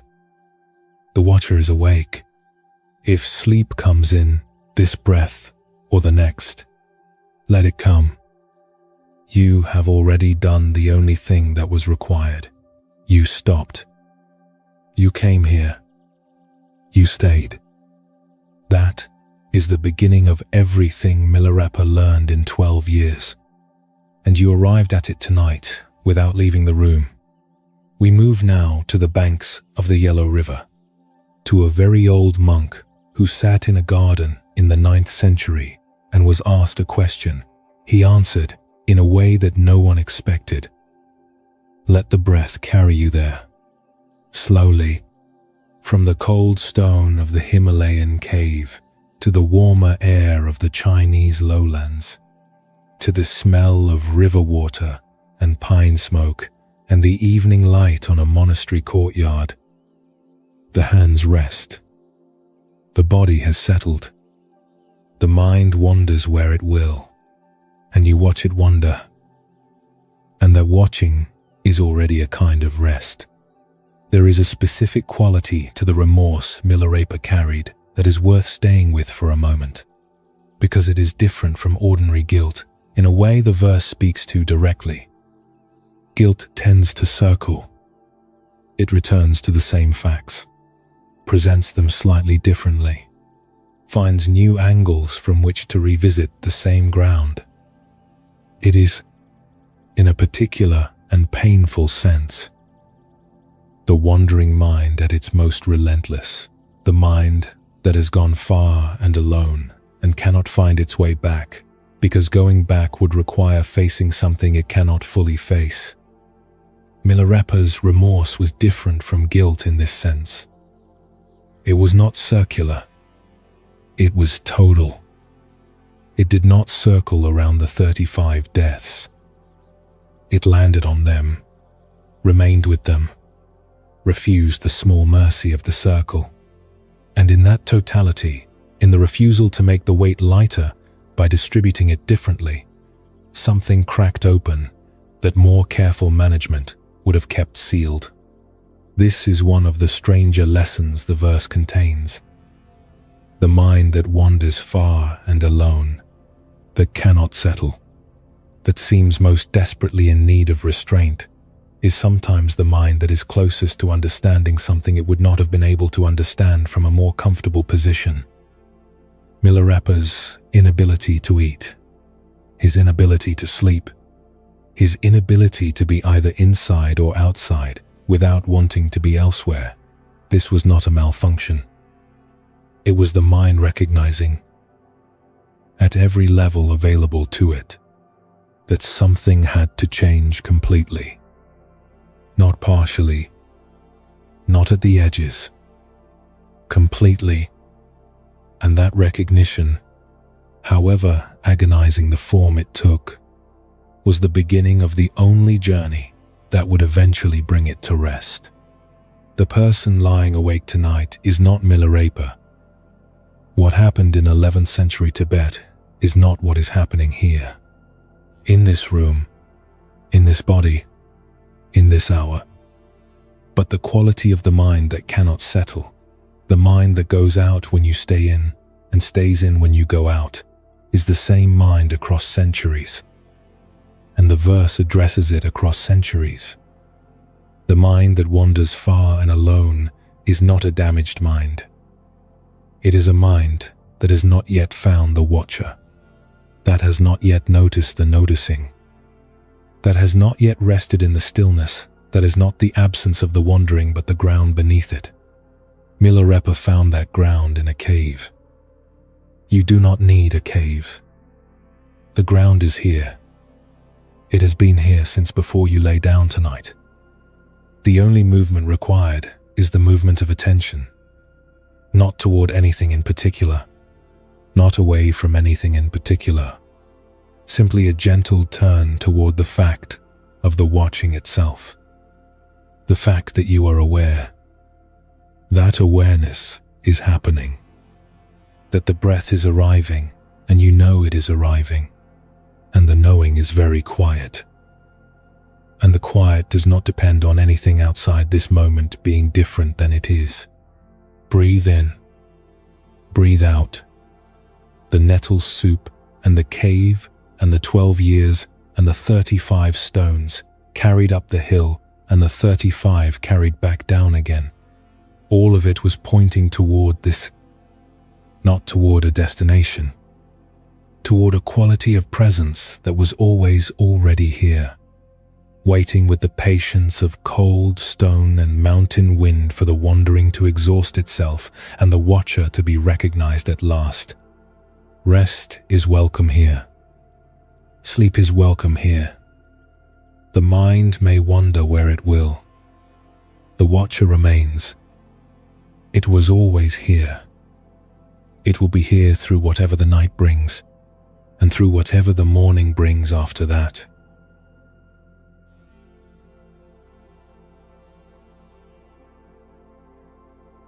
In the northern part of what is now Hebei province in China, not far from where the flatlands begin their long approach toward the Yellow River, there is a quality to the light in late afternoon that is particular to that latitude and that season. The sun, in autumn, comes at a low angle through air that carries the first suggestion of the cold that will arrive in earnest in another few weeks. And the light it produces is amber and low and long, falling across the courtyard stones and the worn steps of temple buildings with a quality that makes everything it touches look simultaneously ancient and immediate. The cypress trees in the old temple gardens hold the light in their dark needles. The sound of a wooden block being struck somewhere inside the building travels differently in that air than it does in summer. Everything is slowing, and the slowing has the quality not of loss, but of a thing settling into what it actually is. It is into this light that we place an old man. Very old, He has been alive, by the time we find him here, for over 100 years. His name is Zhaozhou Kongshan, and he is the abbot of a small and mostly ruined temple called Guaninyuan in Zhao County. And he has been the abbot of this temple for approximately 40 years, which means he was 80 years old when he arrived and agreed to teach here, and he has not left since. The temple was in poor repair when he came. It remains in poor repair. The roof of the main hall leaks in heavy rain. The meditation cushions are thin from use and have not been replaced. There is, Zhaozhou has said more than once, and without apparent distress, no money. There has never been money. The monks who live and practice here have adapted to this without much difficulty, because Zhaozhou himself adapted to it without any difficulty.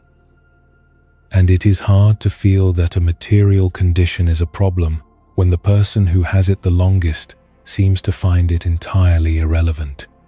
Let the breath find its own depth for a moment. The autumn light, the cypress trees, the worn stone steps. Let the body grow heavier with the settling.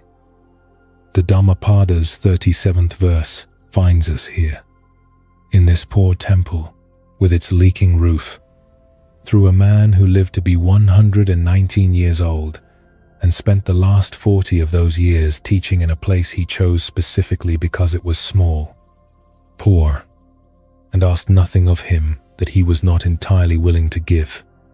The verse says, "Those who subdue the mind will be freed from Mara's bonds."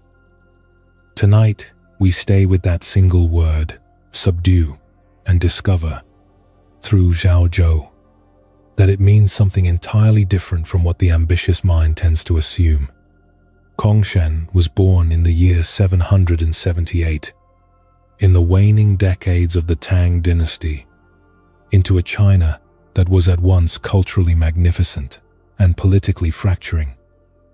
The Tang had produced some of the greatest poetry in Chinese literary history, the highest achievement of Chinese painting, the most sophisticated administrative structure the civilization had yet devised. It had also, in the decade before Kongshan's birth, experienced a catastrophic rebellion that had killed millions and from which the dynasty never fully recovered. The China he grew up in was a China in slow dissolution, the regional military governors growing more powerful, the central authority growing less so, the great monasteries that had flourished under imperial patronage finding themselves increasingly uncertain of their position. He was ordained young. The biographical accounts do not specify the exact age, saying only that he became a monk at an early age, in the way that many young men of modest family entered the monastic life, half from genuine calling and half from the practical reality that the monastery could provide an education and a structure that the secular world in that era might not. He was, by the accounts that survive, not a remarkable student in any obvious way. He studied the sutras. He kept the precepts. He did not stand out among his fellow novices as someone destined for the particular kind of recognition that would later find him. He was 18 years old when he walked to the monastery of a teacher named Nanquan Puyuan and asked to be received as a student. Nanquan was one of the great masters of the generation, a successor in the lineage of Mazu Daoyi, whose teaching style had transformed Chan in the preceding decades, whose emphasis on the ordinary moment and the ordinary mind as the complete site of awakening had cracked open the formal institutional Chan of the early Tang and replaced it with something looser, more immediate, more likely to be found in a kitchen or a garden than in a formal lecture hall. Nanquan received the young monk. The exchange that followed has been preserved in the Koan collections and has been studied by Chan and Zen practitioners for 12 centuries. Nanquan asked, "What is the way?" Zhao Zhou answered that it was the ordinary mind. Nanquan said, "If you try to direct yourself toward it, you move away from it."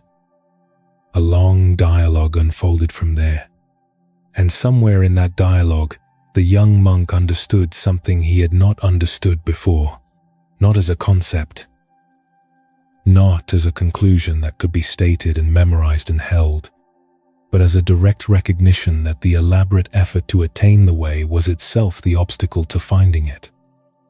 The subduing was not a subduing through force. It was a subduing through the cessation of the very striving that the ambitious mind produced in its pursuit of liberation. He stayed with Nanquan for the rest of Nanquan's life. When his teacher died, Zhao Zhou was 57 years old. He stood at the ceremony, the accounts tell us, and mourned genuinely. Not the performance of mourning that institutional occasions sometimes require, but the real grief of someone who has lost a person they loved. He allowed himself that. He did not perform equanimity about his teacher's death. He wept, and then he set out. For 23 years after Nanquan's death, Zhao Zhou traveled. He walked from monastery to monastery through the fracturing landscape of the late Tang, meeting teachers, sitting with practitioners, engaging in the kind of sustained dialogue that the Chan tradition called Dharma combat. Not combat in the sense of hostility, but in the sense of two minds meeting at their sharpest edge and testing what held. He was an old man through most of this traveling. He was 60 years old, then 70, then approaching 80, and he was walking between monasteries in a China where the roads were unsafe and the weather was uncertain and the political situation made movement genuinely risky. And he walked anyway, because there was something he was still looking for. When he was 80 years old, he arrived at Guanyinyuan in Zhao County, the monastery of Guanyin, Bodhisattva of compassion, and found it in the state of disrepair that it had been in for some time and would remain in for the duration of his residence. The roof leaked. The cushions were worn. The treasury was empty. He sat down and began to teach, and he did not leave for 40 years. The monks who came to study with him found a teacher unlike any they had been prepared to expect. He did not give formal lectures on doctrine. He did not explain the sutras in the methodical way that the educational tradition required. He spoke in short, plain sentences that were so simple they seemed at first to contain nothing, and which took years to understand, and which have kept Zen practitioners occupied for 12 centuries without being exhausted. When a new monk arrived at the monastery and asked for instruction, Zhao Zhou asked, "Have you eaten your breakfast?" The monk said that he had. Zhao Zhou said, "Wash your bowl." The monk stood there, uncertain. He had come a long distance looking for wisdom. He had expected, the accounts suggest he had been hoping for, something that would answer his most pressing questions about the nature of mind and the path to liberation. He had received instructions about dishwashing, but there was something in the way it was said. Not dismissive, not ironic. Said with the complete, undefended attention of someone who is genuinely interested in the bowl and the washing and the present moment that contains them. Said with a quality of presence that the long journey toward wisdom had never quite managed to distill into so few words. Wash your bowl. The bowl that has been used is dirty. The task before you now is to make it clean. Everything else, the questions, the seeking, the hoping for some high and special instruction, is the leaking roof you live under. You know it leaks. You have adapted. Now, wash the bowl. This is the subduing the verse describes. Not the heroic suppression of the mind through force of will. Not the years of agonizing effort that Milarepa's story required. Something quieter and, in its own way, more demanding. The gradual and patient settling of the mind into the actual texture of the moment it inhabits, without the overlay of the seeking mind that is always looking past the moment toward the moment it believes would be better. Wash your bowl is not a diminishment of the spiritual search. It is the spiritual search, completed. In 4 syllables, Zhao Zhou understood something about the subduing of the mind that the verse points toward, which is that the mind is not subdued by being conquered.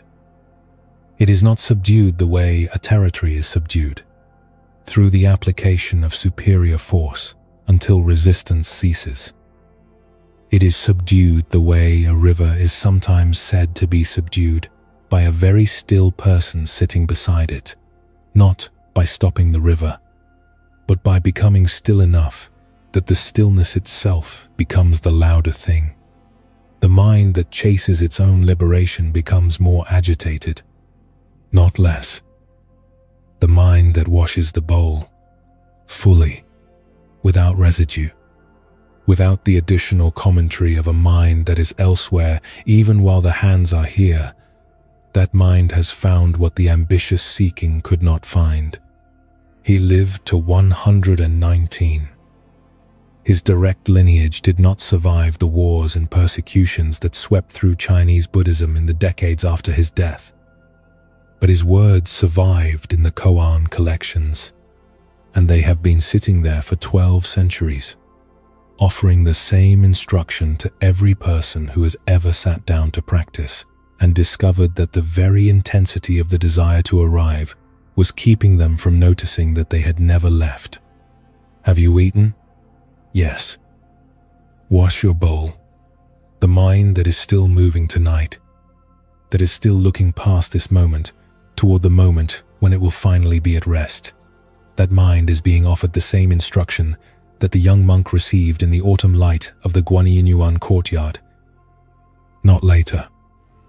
Not when the questions have been answered. Now. In the specific weight of the body, in the specific rhythm of the breath, in the actual warmth of the blanket and the actual sound of the exhalation and the actual fact of this moment, which has never been anything other than what it is.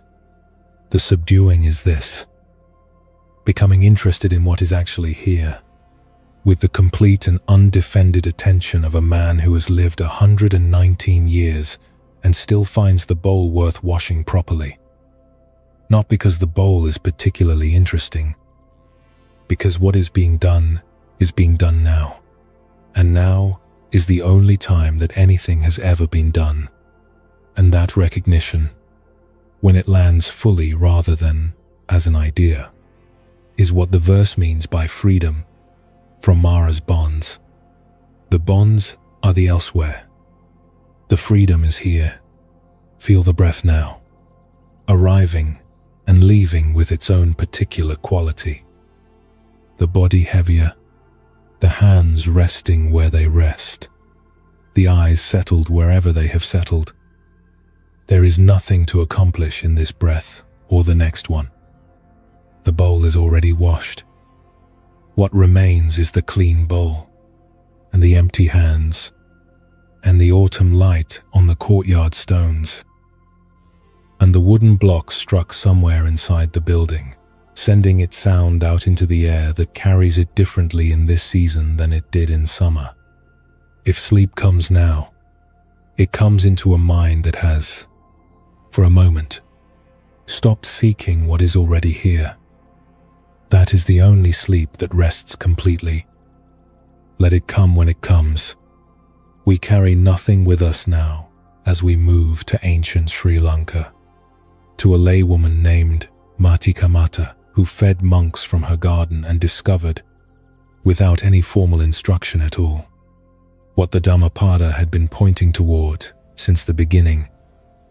Let the breath carry you there, from the amber light of Himalayan province to the green warmth of the island south of India, where the warm ocean smells of salt and evening rain, and the earth in the fertile garden gives back to the hands whatever the long tropical sun has spent the whole year putting into it, and where a woman who never considered herself a practitioner found, in the simple act of feeding others, what no formal instruction had managed to give her. The body is heavier. The mind has grown quieter. The night continues, patient and unhurried, around you. There is a second story from Guan Yin Yuan that sits alongside the washing of the bowl and illuminates it from a different angle. A practitioner came to the monastery.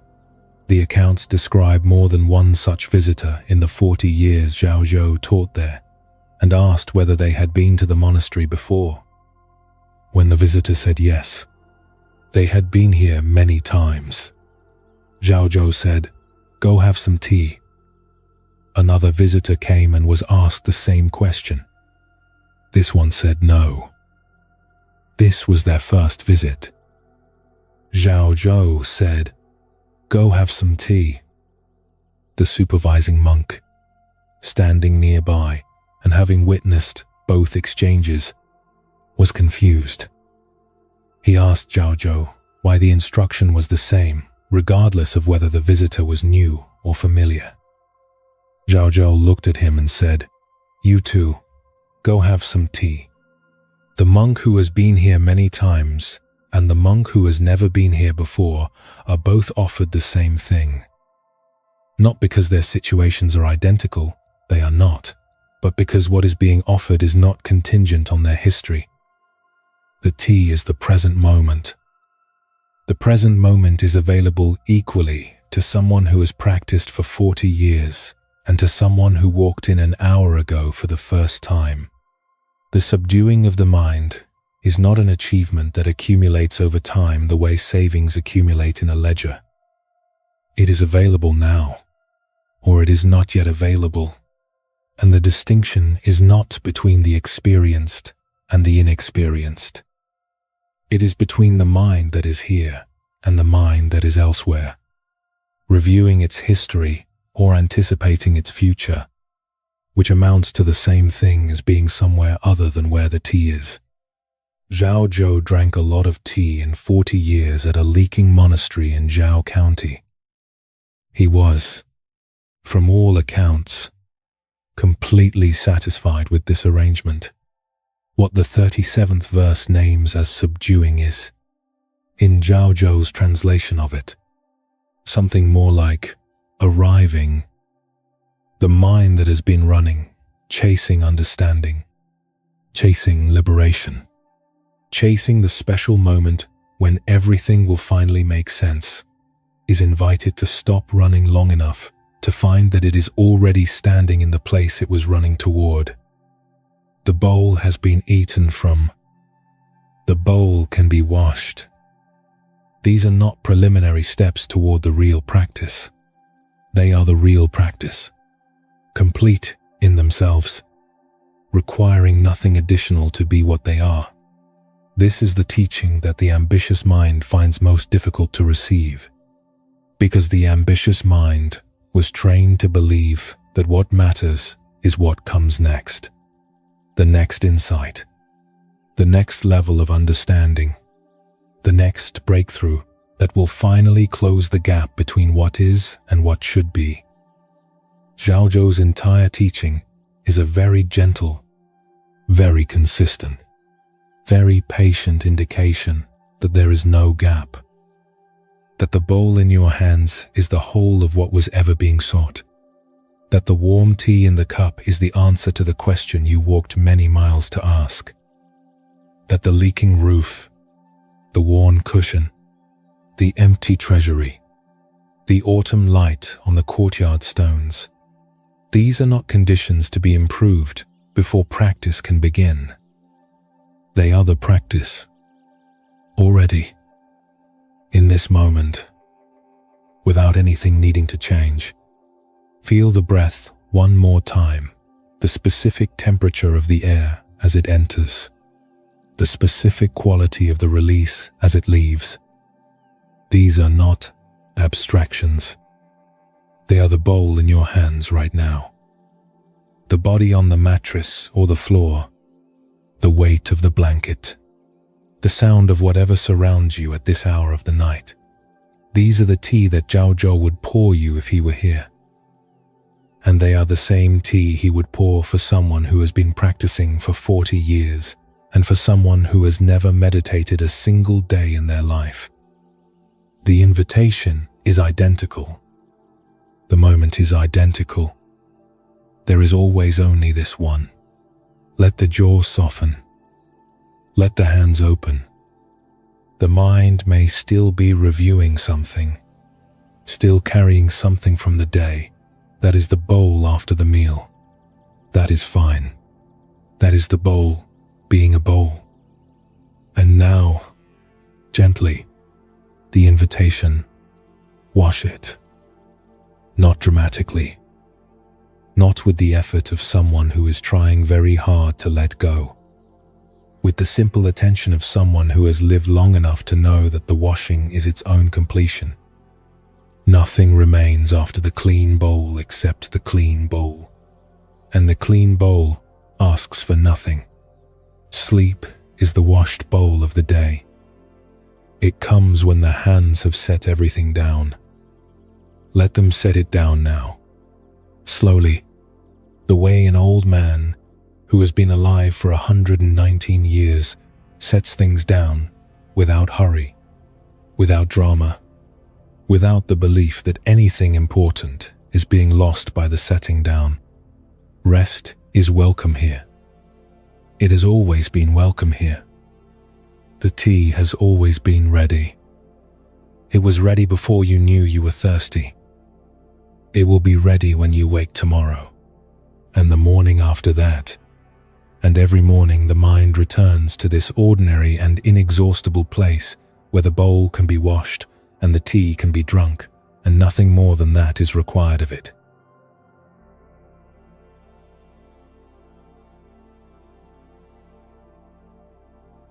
The island of Sri Lanka in the monsoon months smells of rain before it arrives. There is a heaviness in the air in the afternoons, a quality of pressure that the body recognizes even when the sky still holds its blue.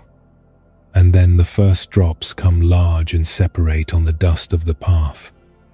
And then the rain is there in its fullness, warm and insistent, and carrying with it the smell of the earth, releasing what it has been holding since the last rain. The gardens in the villages, at the foot of the mountains, drink this rain with a directness that is not like thirst exactly, but more like recognition. The leaves of the yam plants darken. The soil between the rows of vegetables changes color from pale to deep brown. The water collects in the low places and reflects the gray sky and the movement of the trees in the wind that comes with the rain. And for a few minutes, everything in the village garden is in motion at once.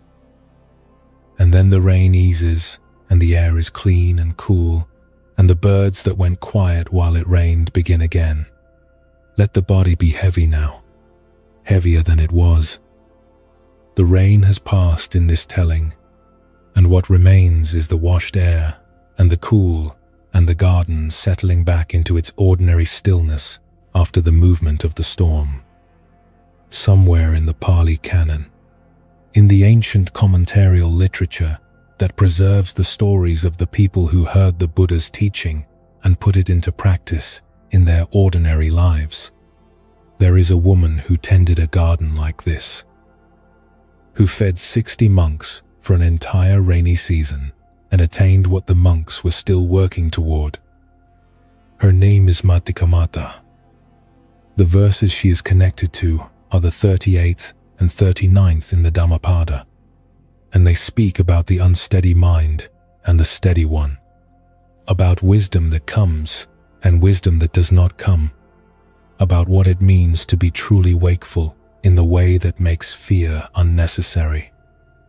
Tonight, she carries us into the letting go portion of this long night's journey, where the deepest releasing begins. The Pali Canon does not tell us much about who Matikamata was before the monks arrived at Matika village. It tells us she was the mother of the village headman, which placed her in a position of some standing within the village community, a woman whose son held authority, who herself would have been accorded the respect that came with that position in the social structure of the time. It tells us she was a lay devotee, which, in the Theravada context of that era, meant someone who took refuge in the Buddha, the Dhamma, and the Sangha, observed the 5 precepts, and supported the monastic community through generosity and service. It does not tell us whether she had a husband living or dead. It does not tell us her age or her complexion, or what she looked like in the morning before the cooking fires were lit. What it tells us is what she did, and what happened when she did it, and what that meant for the 60 monks who had arrived at the foot of the mountain with their meditation topics and their summer robes and their alms bowls. The 60 monks had come from the Jetavana monastery in Savatthi, where the Buddha was residing that season.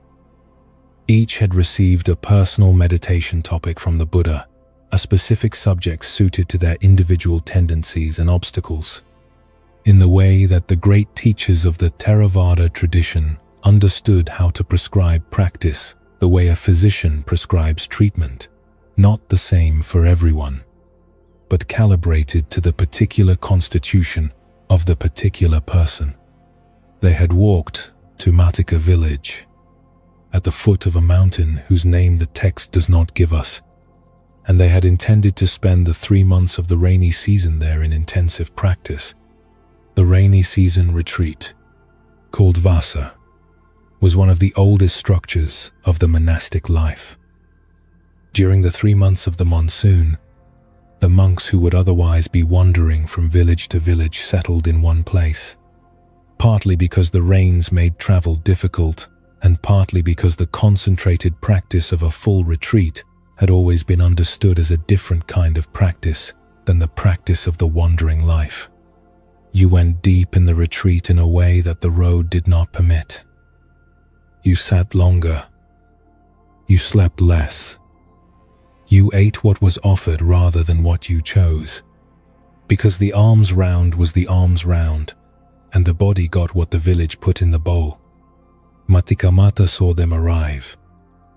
She was a woman of practical intelligence and genuine devotion, and the arrival of 60 monks at the foot of the mountain during the season when they needed to stay in one place would have struck her immediately as an opportunity of an unusual kind.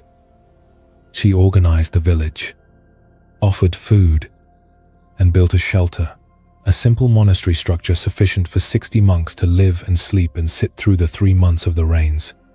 She did this not as a performance of generosity, not for the merit that the Theravada tradition understood to accumulate from such acts, though the merit was there.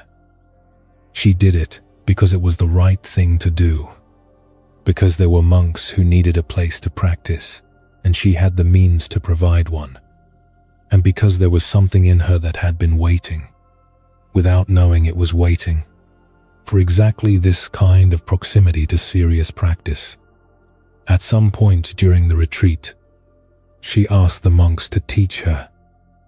This was not a casual request. She was a laywoman, not a monastic. She had not spent years in formal study. She had not received the kind of systematic instruction that the monastery curriculum provided. She asked, with the directness of someone who has been watching something happen nearby and has understood, without being able to articulate the understanding, that she wants to know what it actually is. The monks taught her the meditation on the 32 constituents of the body, a practice that examines the physical form with careful, sustained attention, moving through its components, recognizing their impermanence, their tendency toward dissolution, their inability to be held as a permanent self.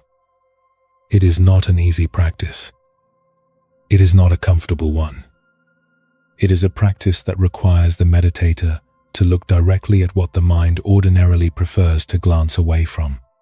The fact that the body is not what it appears to be in the casual experience of living inside it.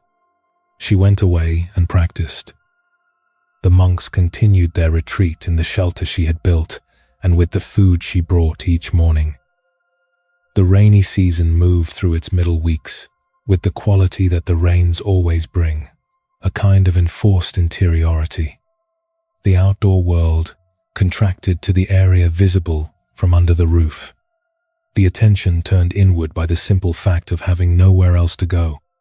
She attained the third stage of sainthood before any of the 60 monks did. This is what the Pali commentary says. Without elaboration, without drama, as if it were a fact of the same order as the other facts it records. She attained the anagami stage, the non-returner, the stage at which the 5 lower fetters binding a person to the cycle of rebirth have been completely released, the stage from which full liberation in this lifetime or the next is assured. And she attained it while cooking and carrying food and managing the village and tending whatever else the household required, while the 60 monks sat in formal retreat in the shelter she had provided. The text also tells us that after her attainment, she looked with what it calls the divine power of sight, a clarity of perception that extended beyond ordinary sense experience, and saw that the monks in the shelter had not yet attained any of the stages of liberation. She saw this without judgment. She also saw something practical, that their food was not quite right for the work they were doing, that the body, in intensive practice, needs specific nourishment, that the mind, which the 38th verse describes, unsteady, unable to settle into the true Dhamma, its serenity still wavering, can be supported or hindered by what the body receives. And so she began to prepare, without explaining why, exactly the foods that each monk needed, adapting the offering to the practice, feeding the practice the way a gardener feeds the plant rather than the occasion. The monks came to the end of the retreat, not knowing what had happened in the kitchen of the headman's mother. They went back to the Jetavana monastery and told the Buddha that the stay in Matika village had been comfortable, that they had not needed to worry about food, that there was a laywoman there who seemed to know their needs before they expressed them. A certain monk, hearing this account, decided he would go to that village himself and practice under similar circumstances. He went. He found that what the others had described was true. She brought food that suited him. When he finally asked her directly whether she could read the minds of others, the text records that she evaded the question, deflected it with a humility that was not false, but was also not the complete answer. She did not need him to know what she knew. The knowing was not the point. The feeding was the point. The practice was the point. The question of who had attained what was the kind of question that a steadied mind could hold lightly and a still searching mind could not. The 38th and 39th verses speak of the mind that cannot settle, unsteady, washed about, its serenity not yet established, and the wisdom that does not reach such a mind in the way that it reaches the mind that has found its ground. The laywoman at the foot of the mountain found that ground not in a cave, not in a formal monastery, not after decades of renunciation and practice in the style of the wandering monks. She found it in the garden and the kitchen and the morning walk to the shelter with the food she had prepared in the dark before dawn. She found it in the 32 constituents of the body, examined with the steady attention that the monks had taught her and that she had applied with the particular intensity of someone who has never been taught to think of herself as someone who could find such things. This is what the verses are pointing toward. The unsteady mind is not a broken mind. It is a mind that has not yet found what Matikamata found in the kitchen at the foot of the mountain. The quality of attention that does not waver because it is not seeking an outcome. She practiced the way she cooked, with full attention to what was actually in front of her, the constituents of the body, exactly as they were, without the addition of preference or the subtraction of what was difficult to see. And in that quality of attention, steadied not by effort but by the completeness of the engagement, the serenity that the verse describes arrived. Not because she forced it, because she stopped doing the thing that was preventing it. What prevents serenity is not the unsteadiness itself. It is the additional relationship with the unsteadiness, the commentary the mind provides about the commentary, the watching of the watching in a way that produces more movement rather than less. Matikamata's practice did not add anything to what was there. It removed the overlay. It looked at the 32 constituents of the body the way she looked at the garden after the rain, clearly, directly, without the elaboration that preference produces. Tonight, in this late hour, whatever remains of the day's elaboration, whatever the mind is still adding to what is simply and actually here, the invitation is to let it become simpler, not through effort. The way the rain simplifies the garden by washing the dust from the leaves. What is left after the washing is what was always there. The body in its specific weight and warmth, the breath in its specific rhythm, the awareness that has been here through all of it. Steady beneath the movement, the way the earth is steady beneath the rain. If sleep is near, it comes through this simplicity. The mind that has, for a moment, stopped adding to what is here, discovers that what is here is already sufficient. The serenity that the verse describes is not constructed. It is uncovered. The way the garden at the foot of the mountain was always there beneath the dust, waiting for the rain to show it clearly. Let the breath be what it is. Let the hands be where they are. You don't need to stay awake to receive what this night is offering. Matikamata received her understanding in a kitchen before dawn, carrying food through the wet grass to a shelter where monks were still working toward what she had already found. It arrives in ordinary moments, in ordinary hands, through ordinary attentiveness, given without reservation to whatever is actually present. We move now toward Japan, toward a master of the Soto school, who will carry us into the spaciousness that opens when the self loosens its grip on the story it has been telling. Let the breath carry you from the village garden and the monsoon rain toward the clean, cold air of a mountain monastery in medieval Japan, where a monk named Dogen found in the practice of just sitting something that could not be explained but only entered. The body is heavier. The night is quieter. There is nowhere left to be except exactly here. There is something specific about the way Matikamata's story is told in the commentary that is worth pausing with, because it is told without the kind of drama that the tradition often brings to accounts of awakening. There is no moment of crisis, no dramatic turning point, no confrontation with death or failure or the void. There is a woman who was asked whether she could read the minds of others and who evaded the question. Who brought food? Who saw what was needed and provided it? Who found what the 60 monks were still searching for and did not make a ceremony of the finding? The steadied mind that the 39th verse describes, the mind not flooded, not harassed, for whom merit and demerit have both been transcended, for whom the wakeful state holds no fear, is described by the verse with a simplicity that mirrors the simplicity of Matikamatha's practice. Not flooded, not harassed. These are negatives, absences rather than presences, and this is characteristic of how the Pali tradition tends to describe liberation. Not as the addition of something extraordinary, but as the falling away of what was always in excess. The flooding falls away. The harassment falls away. What remains is what was always there beneath the flooding and the harassment. The quality of awareness that does not require anything to be other than it is in order to function fully.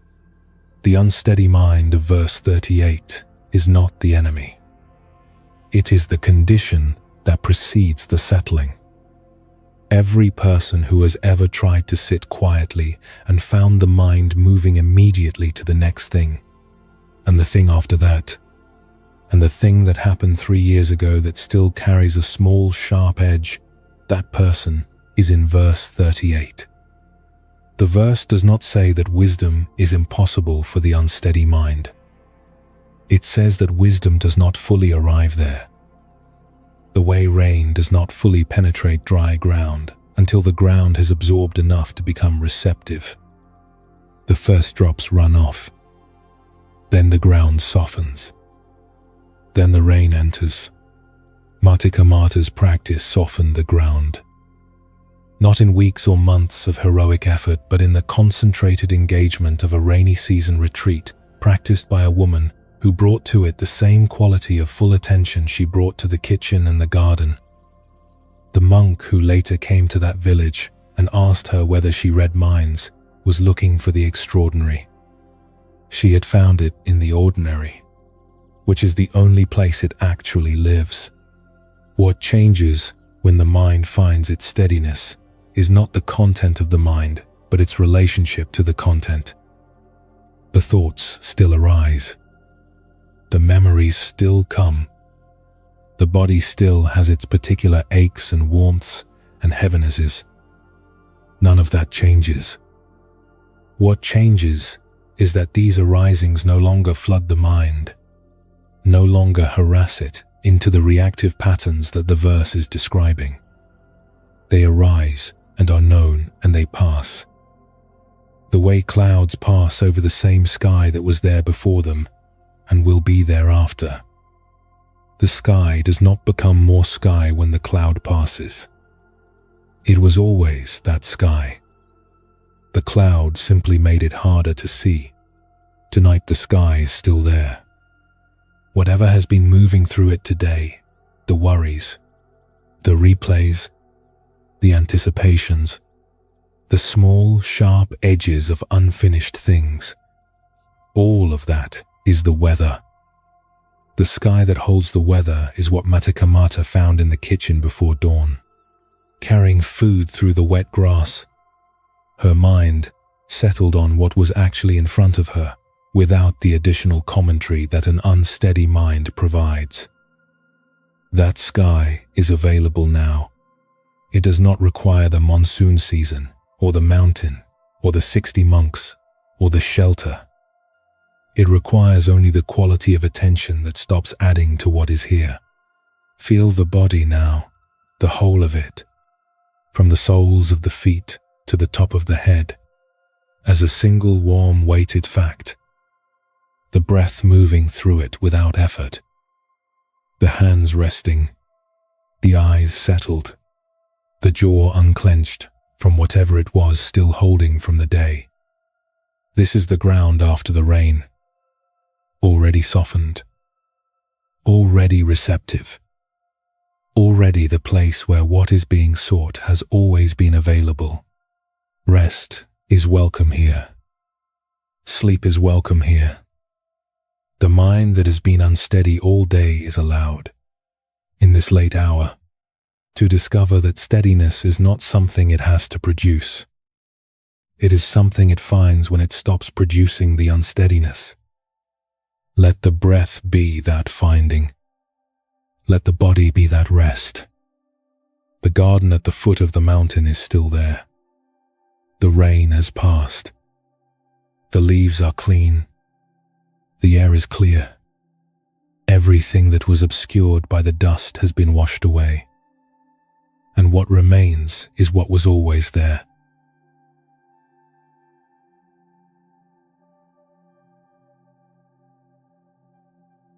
In the mountains of Ekizen province, on Japan's western coast, where the Japan Sea sends its cold grey weather inland through the passes in the late autumn, there is a monastery that Dogen built when he was 43 years old, and to which he gave the name Eiheiji, the Temple of Eternal Peace.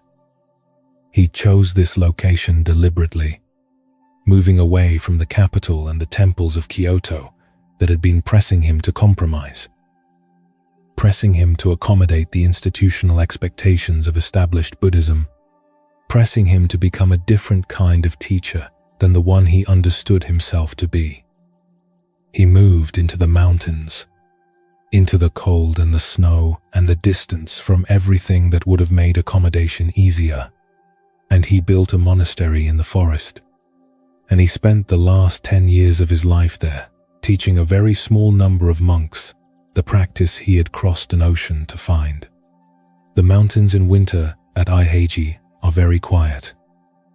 The snow that comes off the Japan Sea accumulates in the forest around the monastery buildings, muffles the sounds that ordinarily travel through the air, and creates a quality of silence that is not merely the absence of noise, but a presence in itself, a thing that fills the space between the pine trees and the building walls and the breath of monks sitting in the cold meditation hall at 4 a.m, with their backs straight and their eyes half open, and their minds doing whatever minds do in the dark and the cold and the silence of a winter mountain before dawn.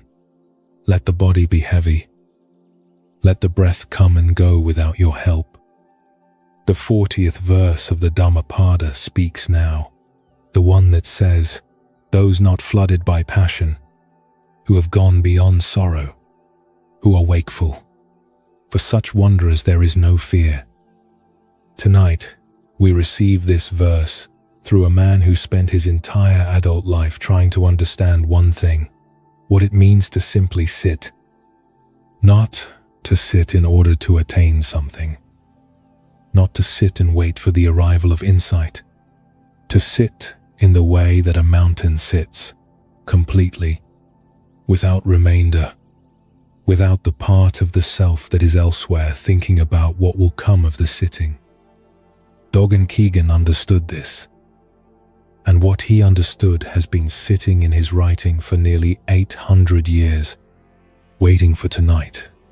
He was born on the 19th day of the first month of the year 1200, in Kyoto, into a family of considerable distinction.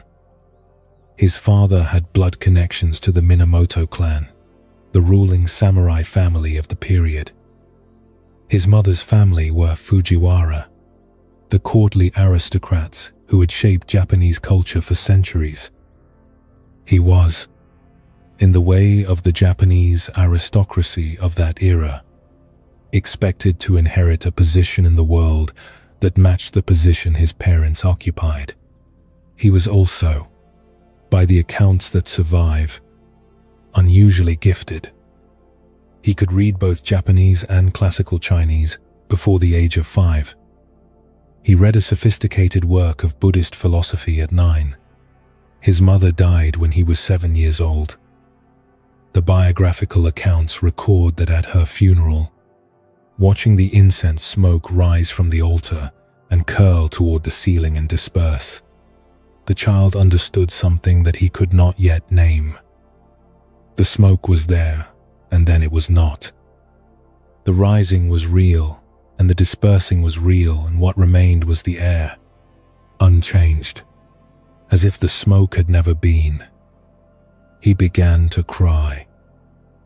But the account suggests that the tears were not entirely grief, that somewhere in the grief was a recognition, and the recognition was of impermanence, in a form so immediate and so clear that it landed not as a concept, but as a fact felt in the body. He was 7 years old. He would spend the next 46 years working out what that moment contained. He was ordained at 13, after rejecting an offer from his uncle to place him in a prestigious position at the imperial court. He had understood, by then, that the life the court was offering was not the question he was asking.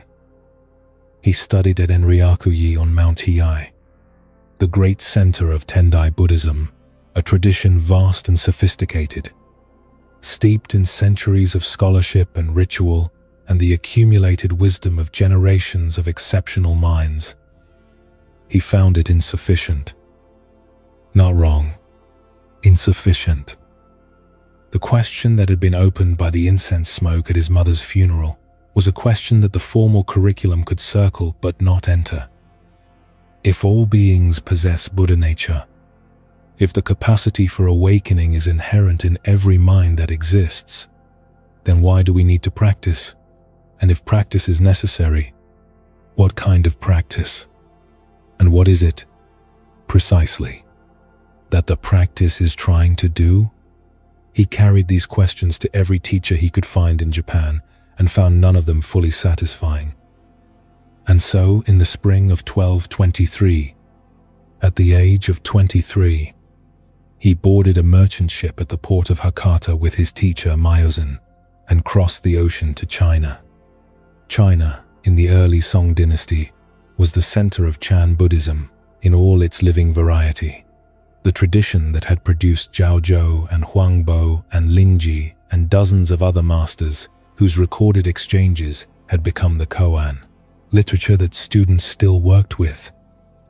Dogen arrived, expecting to find the authentic transmission that Japan had failed to offer him. What he found was more complicated. He visited monasteries. He met teachers. He practiced. He was not satisfied. The question that had been opened by the incense smoke continued to be open. He found Rujing in 1224 at Tiantong Monastery on the mountain above Ningbo in eastern China. Rujing was 61 years old, severe and direct, and without the institutional accommodations that made so many of the other teachers he had met somewhat less than what the practice required. Rujing taught shikantaza, a practice so simple that it sounded, when first described, like nothing. Just sit. Not sit and wait for something. Not sit and concentrate on an object. Not sit and work with a koan, pressing the mind to its breaking point. Simply sit. The sitting itself was the practice. The sitting itself, done completely, and without the part of the self that is elsewhere managing and assessing and measuring the quality of the sitting, was awakening. The practice and the realization were not sequential. They were not cause and effect. They were the same thing. Dogen sat with this for a year. In the summer of 1225, during an intensive retreat at Tiantong, he was sitting in the meditation hall late at night when Rujing walked through the hall and found a monk sitting next to Dogen who had fallen asleep. Rujing did not shout. He said, clearly, with the particular sharpness that comes from someone who has sat long enough to know the difference between what is happening in a room and what should be happening. To study Zen is to cast off body and mind. Why are you engaged in mere sleeping instead of just sitting? Dogen heard these words not as a rebuke directed at the sleeping monk, but as something that fell into the particular space in him that had been open since the incense smoke at his mother's funeral. Body and mind cast off. Not suppressed. Not controlled. Not organized into a more desirable configuration. Cast off. Released. Allowed to fall away the way smoke disperses into air. Not forced. Not managed. Simply no longer held. He went to Rujing's room and burned incense. Rujing asked why he was burning incense. Dogen said, "Body and mind have dropped off." Rujing looked at him and said, "Body and mind dropped off. Dropped off body and mind." Dogen said, "Please do not confirm me too quickly." Rujing said, "I am not confirming you too quickly." Dogen said, "What is that which is not being confirmed too quickly?" Rujing said, "Body and mind dropped off." Dogen bowed. Rujing said, "The dropping off is also dropped." He returned to Japan the following year and spent the rest of his life, 28 more years, trying to transmit in writing something that he knew could not be transmitted in writing.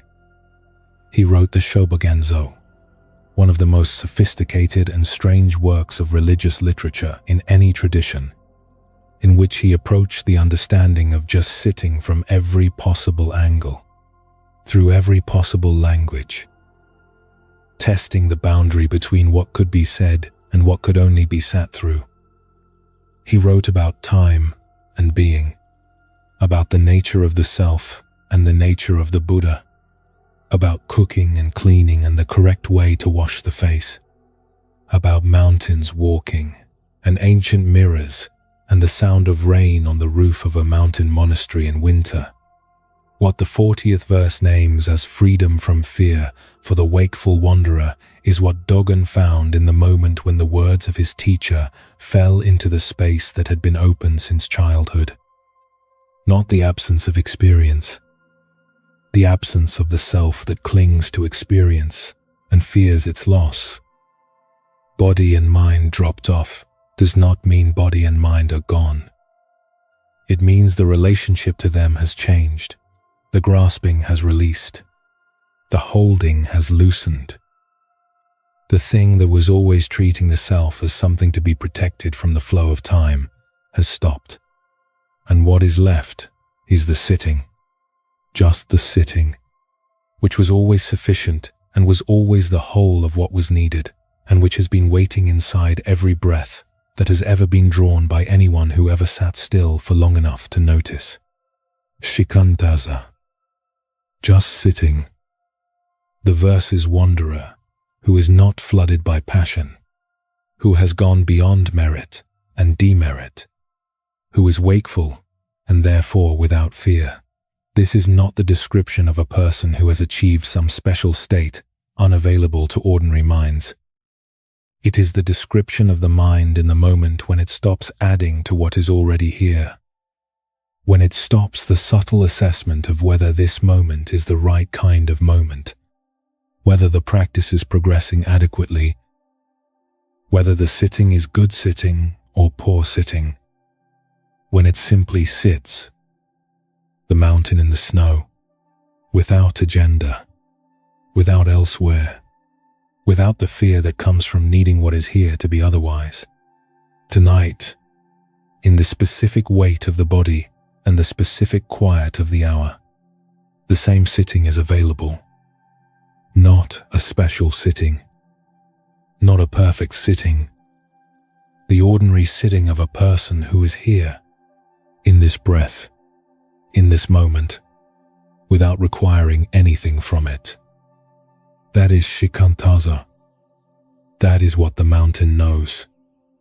That is what the smoke at the funeral taught a 7-year-old child who spent a lifetime learning to receive the teaching. Let the jaw release. Let the hands be open and heavy. The breath will continue without management. The mind will do what it does, and the watching of the mind will continue. And somewhere beneath the watching and the watched, there is the sitting itself, the simple fact of being here, wakeful, unafraid of the dark and the silence and the hour, not needing anything to be otherwise than it is. If sleep comes in this breath, let it come. The dropping off of body and mind does not stop when consciousness softens. What remains is what was always here, before the clinging began and after it releases. The eternal peace that the monastery was named for is not a place and not an achievement. It is what has always been available inside the ordinary act of sitting still and letting what is here be what it is. We arrive now at the final stopping place of this night's journey. From the forests of Thailand to the mountains of Korea to a Vietnamese throne set aside in the dark. From the caves of Tibet to a leaking monastery in Hebei, to a Sri Lankan garden after rain, to a mountain in Akhizen province covered in winter snow. We have walked through 8 of the Dhammapada's quietest doors. The last door is not a teaching. It is simply the permission to cross the threshold and rest. Let the breath carry you there, gently, from the cold and silent mountains of medieval Japan into the warm high valleys of Bhutan, where a treasure revealer named Pema Lingpa found what he was looking for in a dream and understood that finding and dreaming were not as different as he had believed. There is a passage in the Shobogenzo, Dogen's great collection of writings, where he addresses the question of what happens to the self in Zazen. He writes about the difference between thinking and non-thinking, and he offers a description that has puzzled and illuminated practitioners for 8 centuries. When someone asked him what one should think about while sitting, he said, "Think not thinking." The person asked, "How does one think not thinking?" He said, "Beyond thinking." This is the verse's freedom spoken in the language of a 13th century Japanese master. Beyond merit and demerit. Beyond thinking. Beyond the assessment of whether what is happening is good or bad, successful or unsuccessful, closer to liberation or further from it. The mind that is beyond thinking, in Dogen's sense, is not a blank mind, not an unconscious mind, not a mind that has been switched off. It is the mind that has stopped the layer of commentary that ordinarily runs alongside direct experience. The part that says, this is good sitting, or this is poor sitting. This is the right feeling, or this is the wrong feeling. I am progressing, or I am not progressing.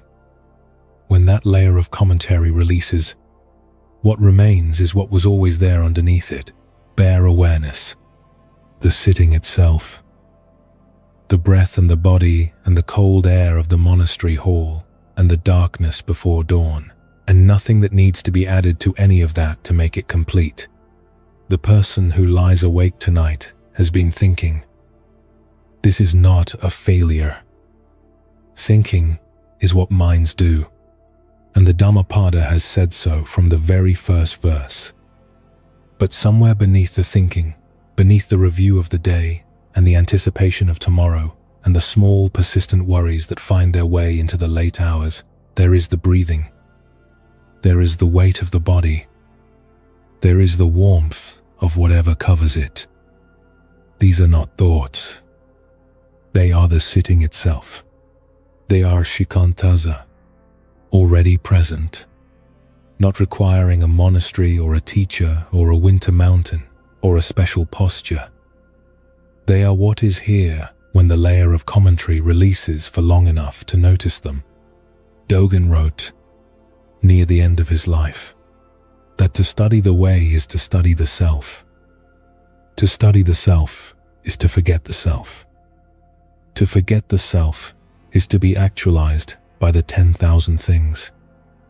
when the self is forgotten, not destroyed, not suppressed, but released from the position of the fixed and permanent thing that needs to be protected, the 10,000 things, which means everything that exists, are free to be what they are without the self intervening between them and their nature. The rain is rain. The snow is snow. The breath is breath. The sitting is sitting. And in that simplicity, the fear that the verse describes as absent from the wakeful wanderer is absent because there is no longer a self that requires the protection that fear provides. The 10 years that Dogen spent at Aheji in the mountains of Ekizen were years of this practice. The monastery he built was not comfortable. The winters were severe. The monks he trained were small in number. The institutional Buddhism of Kyoto, which he had left, continued to regard him with a mixture of suspicion and dismissal. None of this appeared to constitute a problem for him. He wrote, and he sat. He instructed his monks in the precise details of how to sit, the angle of the head, the placement of the hands, the quality of the gaze, the relationship between the breath and the body and the space between those two things that is not quite either.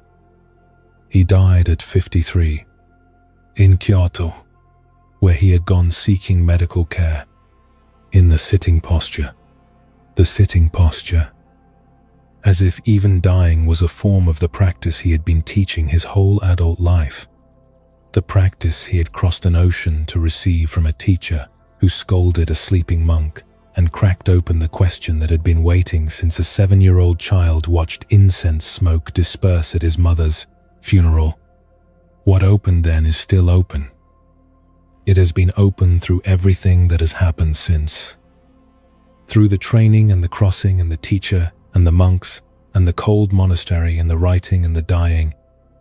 Through everything you did today and everything that was done to you and everything that remained unresolved when you lay down tonight. Through the breath coming in and the breath going out. It has been open the whole time. The incense smoke disperses and what remains is the air. The thoughts arise and what remains is the awareness. The body settles, and what remains is the warmth. The day ends, and what remains is the night. And the night is spacious. And the spacious night is not asking anything of you. Just sit. Just breathe. Just be here, in the specific and ordinary completeness of this moment, with nothing added and nothing required. The wanderer who is wakeful and without fear is not someone who has achieved a special state. It is the mind in the moment when it stops performing and starts being. That moment is available in every breath. This breath, the next one, the one after that, if you are still counting. And then, when counting stops, just the breath itself, and the darkness, and the warmth, and the simple and sufficient fact of being here. The monastery in the mountains is still there. The snow still comes in from the Japan Sea and accumulates in the forest around the buildings. At 4 a.m, somewhere, monks are still sitting in the cold meditation hall with their backs straight and their eyes half open, and their minds doing whatever minds do. The practice continues. It has continued for 800 years, through all the things that have happened, through all the changes that 8 centuries produce, through all the turbulence that any 8 centuries contain. It continues because it is not the kind of thing that time can reach, because what it points toward was already here before the first person sat down to practice, and will be here long after the last person rises from the cushion. Because the dropping off of body and mind is not something that was invented. It is something that is always available. waiting with the patience of a mountain under snow. For the sitting to be simply the sitting. Rest now. The sitting can continue in sleep. The awareness does not require wakefulness to remain what it is. Let the body choose what it needs. Let the breath carry you wherever the night is going. There is no wrong direction from here.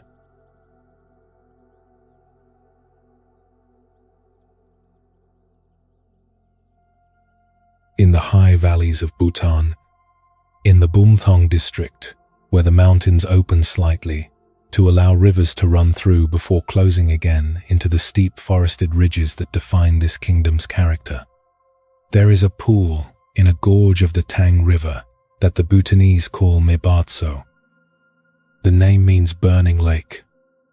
The water in the gorge is deep and cold and moves with the particular stillness of water that has moved through the same channel for centuries, wearing the stone to a smoothness that makes the surface in calm moments reflect the sky above it with an accuracy that can make the boundary between the water and the air seem less certain than you expected. Prayer flags stretch across the gorge on ropes above the water.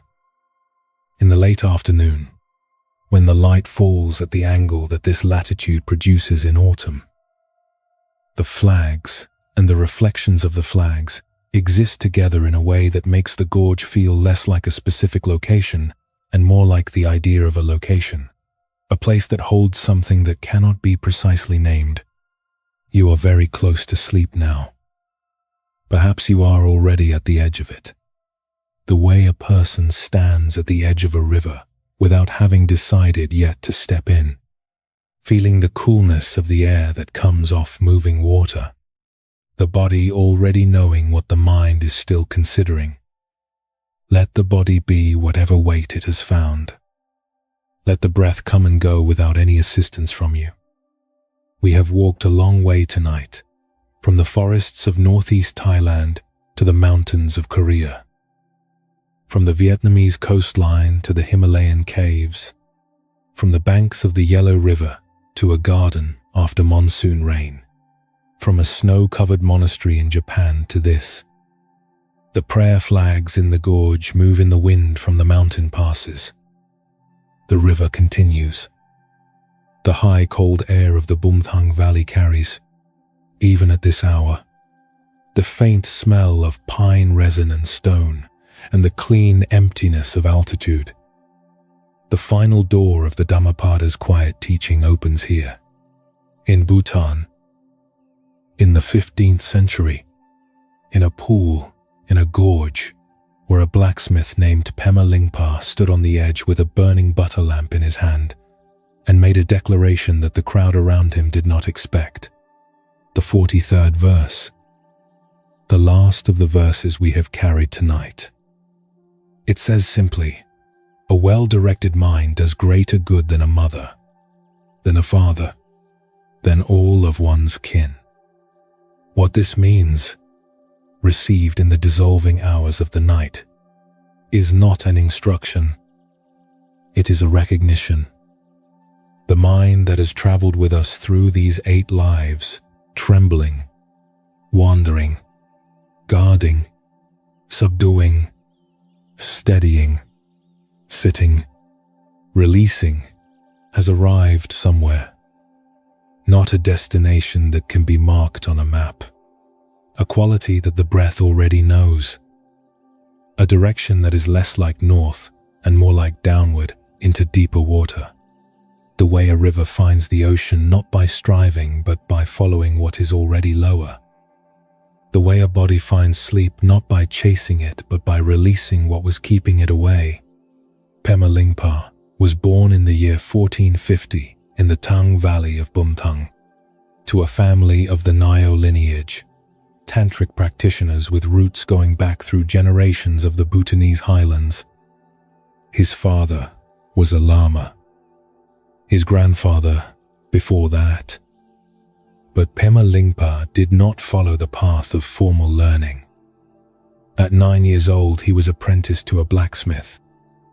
He learned the work of iron, how to heat it until it was soft enough to be shaped, how to read the color of the metal in the fire, to know when it had reached the right temperature, how to strike with the hammer at the moment when the iron would yield.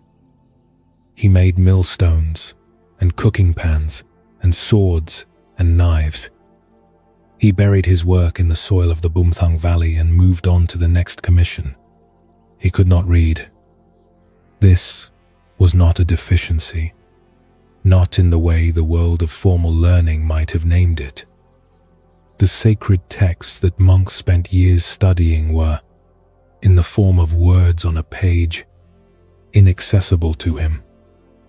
What came to him came differently, through a channel that the literacy of books did not open and could not close, in dreams that were more vivid than waking, in visions that arrived without warning in the middle of ordinary work, in the sudden and overwhelming sense that he was being directed somewhere specific for a reason he could not entirely explain to the people who knew him as the blacksmith's apprentice from the valley.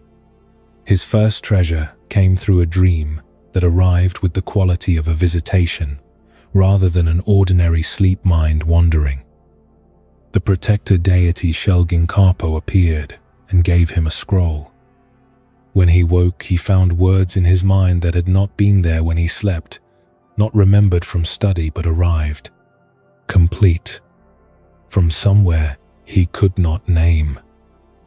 This was the nature of the Terma tradition, the teachings that Padmasambhava had hidden centuries earlier, concealed in mountains and lakes and the depths of the earth to be found by specific people at specific times, were not always found as physical objects. Sometimes they arrived in the mind directly, complete and intact, waiting to be recognized rather than learned. The people of the Tang Valley were not certain what to make of this. A blacksmith who could not read, claiming to receive hidden teachings in his sleep. The skepticism was not unreasonable. The local governor assembled a crowd at the edge of Maebartso, the deep pool in the Tang River Gorge, and told Pema Lingpa that he would be rewarded if the treasure was real and punished if it was not. The crowd gathered on the rocks above the water.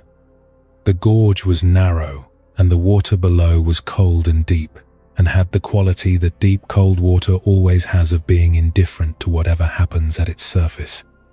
Pema Lingpa stood at the edge. He held a burning butter lamp in his hand, a small clay lamp with a wick in clarified butter, the kind that burned in temples throughout the Himalayan region, the kind that went out immediately when it got wet.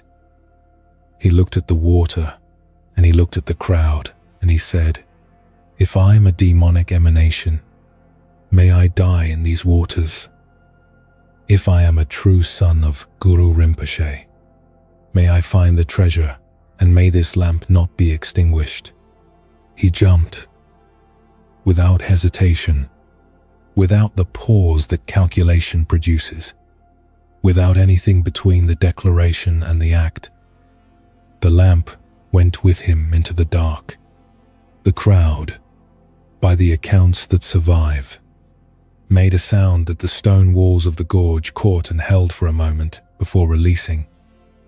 Not quite a shout, not quite silence. The kind of sound that comes from a large group of people who have all just witnessed the same thing and have not yet agreed on what it means. The water closed. The gorge was quiet in the way that gorges are quiet, the river sound continuing beneath everything, constant, indifferent to the event that had just occurred at its surface. He was under for a long time, long enough that the people on the rocks began to look at each other, long enough that the governor's expression shifted from skepticism to something that had not yet decided what it was. He came up, glistening in the cold river light of the afternoon, holding a small statue of the Buddha with a skull-shaped box of sacred substances under his arm. The butter lamp was still burning. The accounts say that all those who had doubted were moved to faith in that moment, that the burning lamp was what made it real, not the treasure, not the duration of the dive, but the simple and impossible fact that the flame had not gone out. Water puts out fire.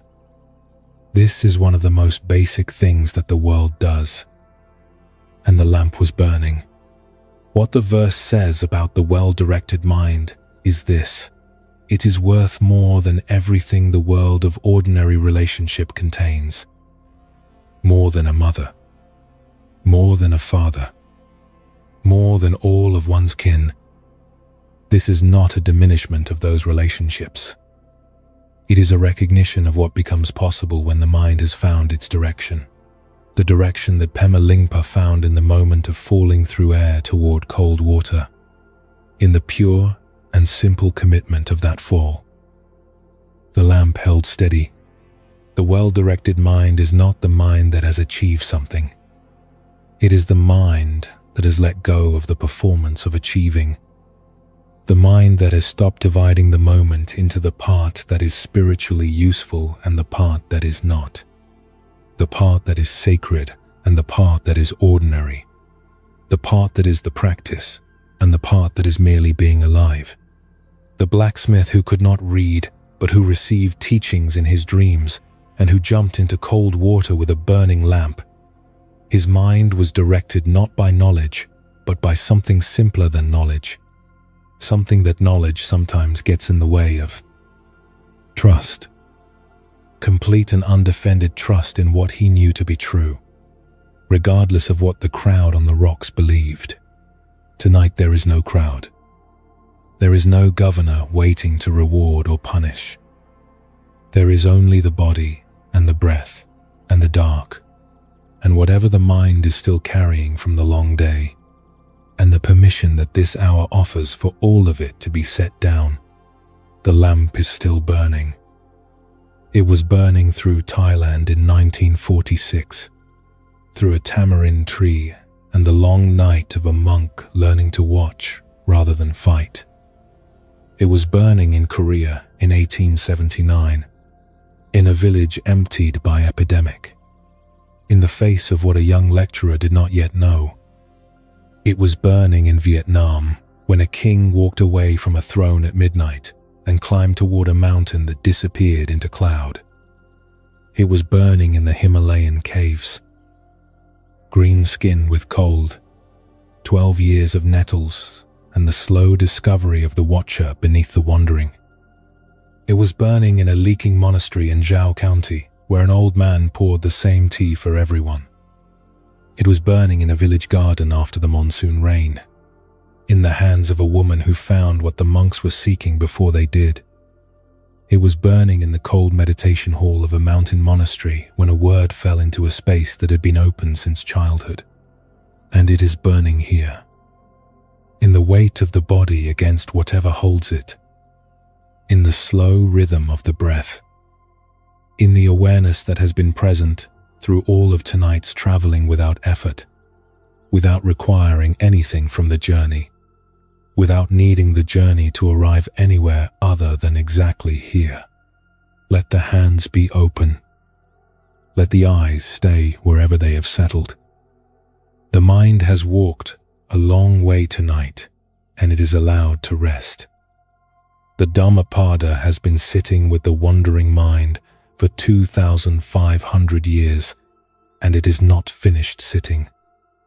It will be there when you wake. The teaching does not require you to stay awake to receive it. It enters through the breath. It continues in the dark.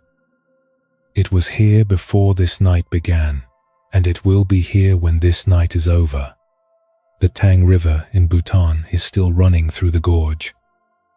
The prayer flags are still there above the water. In the early morning, before anyone arrives, the reflections of the flags and the sky move on the surface of the pool in patterns that repeat and dissolve and repeat, the way thoughts move through a mind that has stopped requiring them to stop. The lamp does not go out in water. The awareness does not go out in sleep. Let sleep come now, whenever the body decides that the edge has been reached and it is time to step into the river. It will know when. It always knows. Let the long night receive you fully. There is nothing more to do. There is nowhere left to be.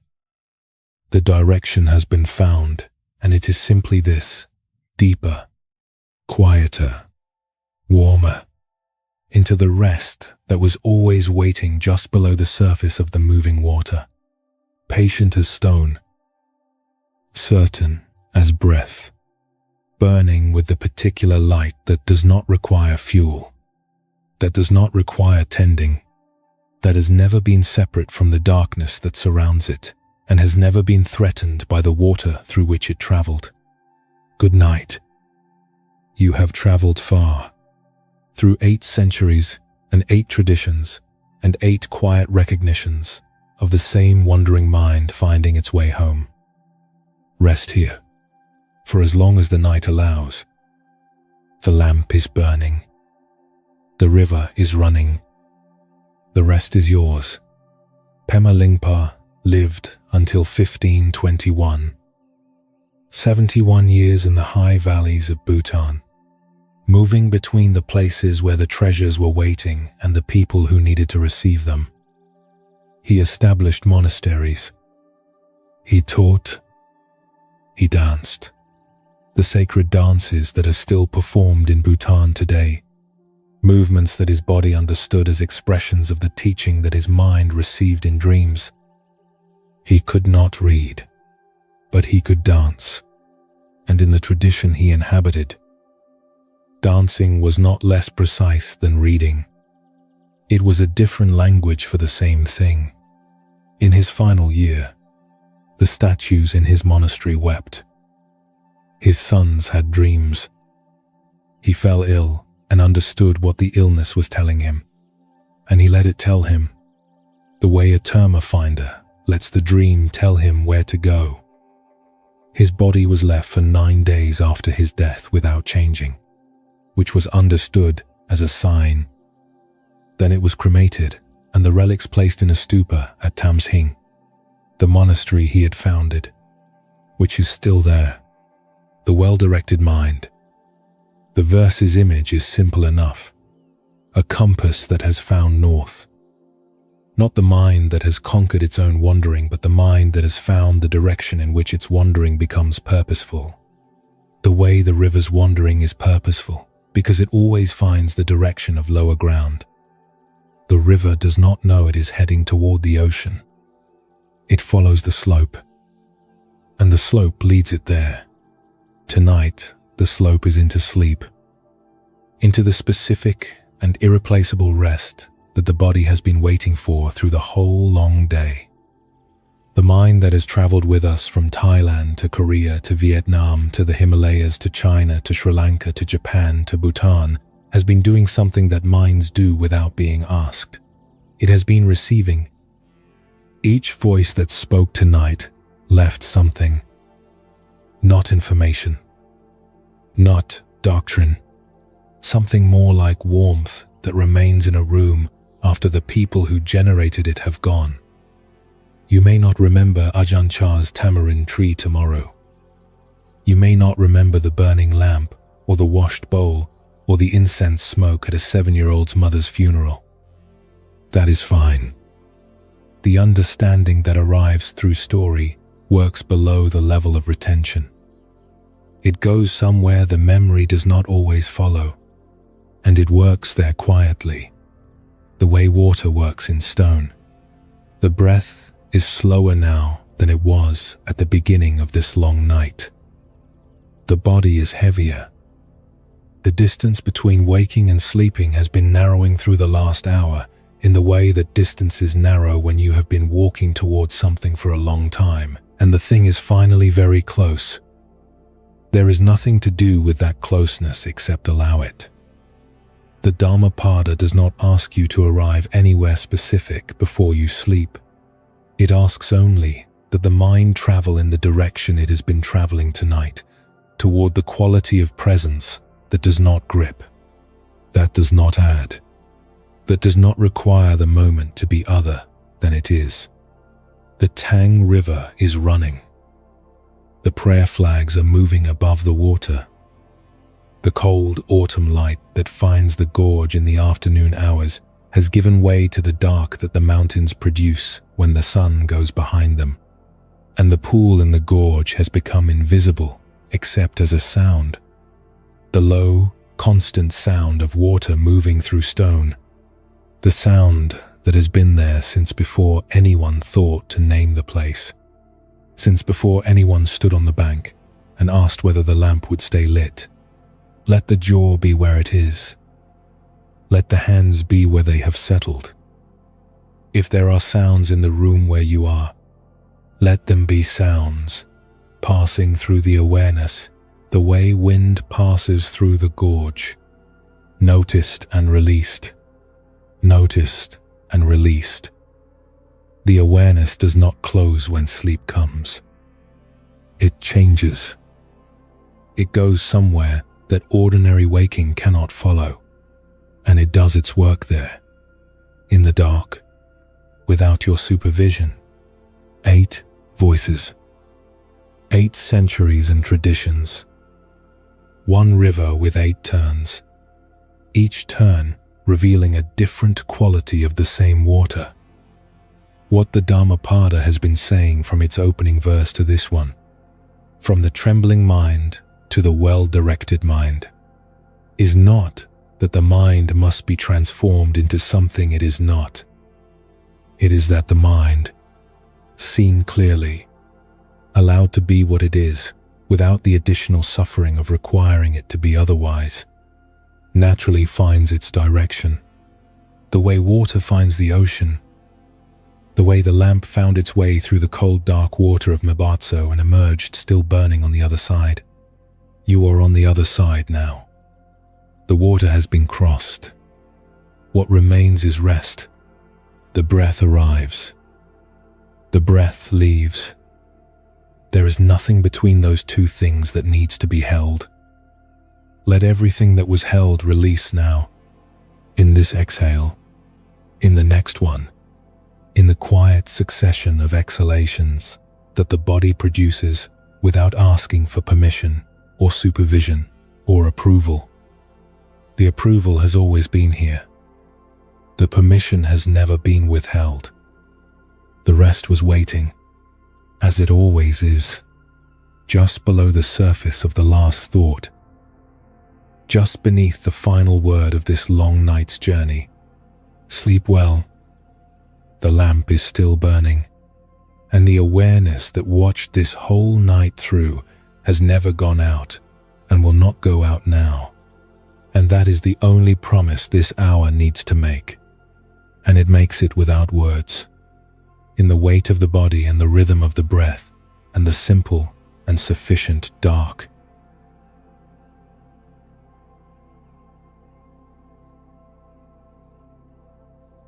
Tonight, we travel through 8 traditions and 8 lives, each one shaped by the same ancient text, each one finding in the wandering mind not an enemy but a teacher. We sat with a forest monk in the tamarind dark of northeast Thailand. We stood with a lecturer in a village emptied by epidemic in Korea. We climbed a mountain in Vietnam with a king who had set down everything a king could hold. We listened to the silence of Himalayan caves and the sound of a bowl being washed in Zhao County, and the rain on a garden in Sri Lanka, and the snow on a mountain monastery in Japan. And we stood on the edge of a gorge in Bhutan with a blacksmith holding a burning lamp, knowing what he knew, which was simply that the lamp would not go out. The wandering mind was never the problem. It was the beginning of the recognition. All 8 lives told us this in their different languages, from their different centuries, out of their different soils. The mind wanders because that is the nature of the mind. What changes is not the wandering but the relationship to it. The watcher that watches the wandering is already still. It was always still. It has been still through every word of this long night. I began making these recordings because I could not sleep, and because the tradition that finally helped me was not the one I expected. It was old and quiet, and asked nothing of me except to listen. That debt is what these nights are made of. You may notice, in the hours ahead, that something has settled in you without your having done anything to settle it. The mind may still be moving when you wake tomorrow. That is fine. The Dhammapada will still be there. These voices will still be there, in the particular way that things stay with us that entered through the breath rather than through the reasoning mind. If this night helped you rest, consider sharing it with someone who needs a long, quiet place to be. It helps others find their way here. You are enough.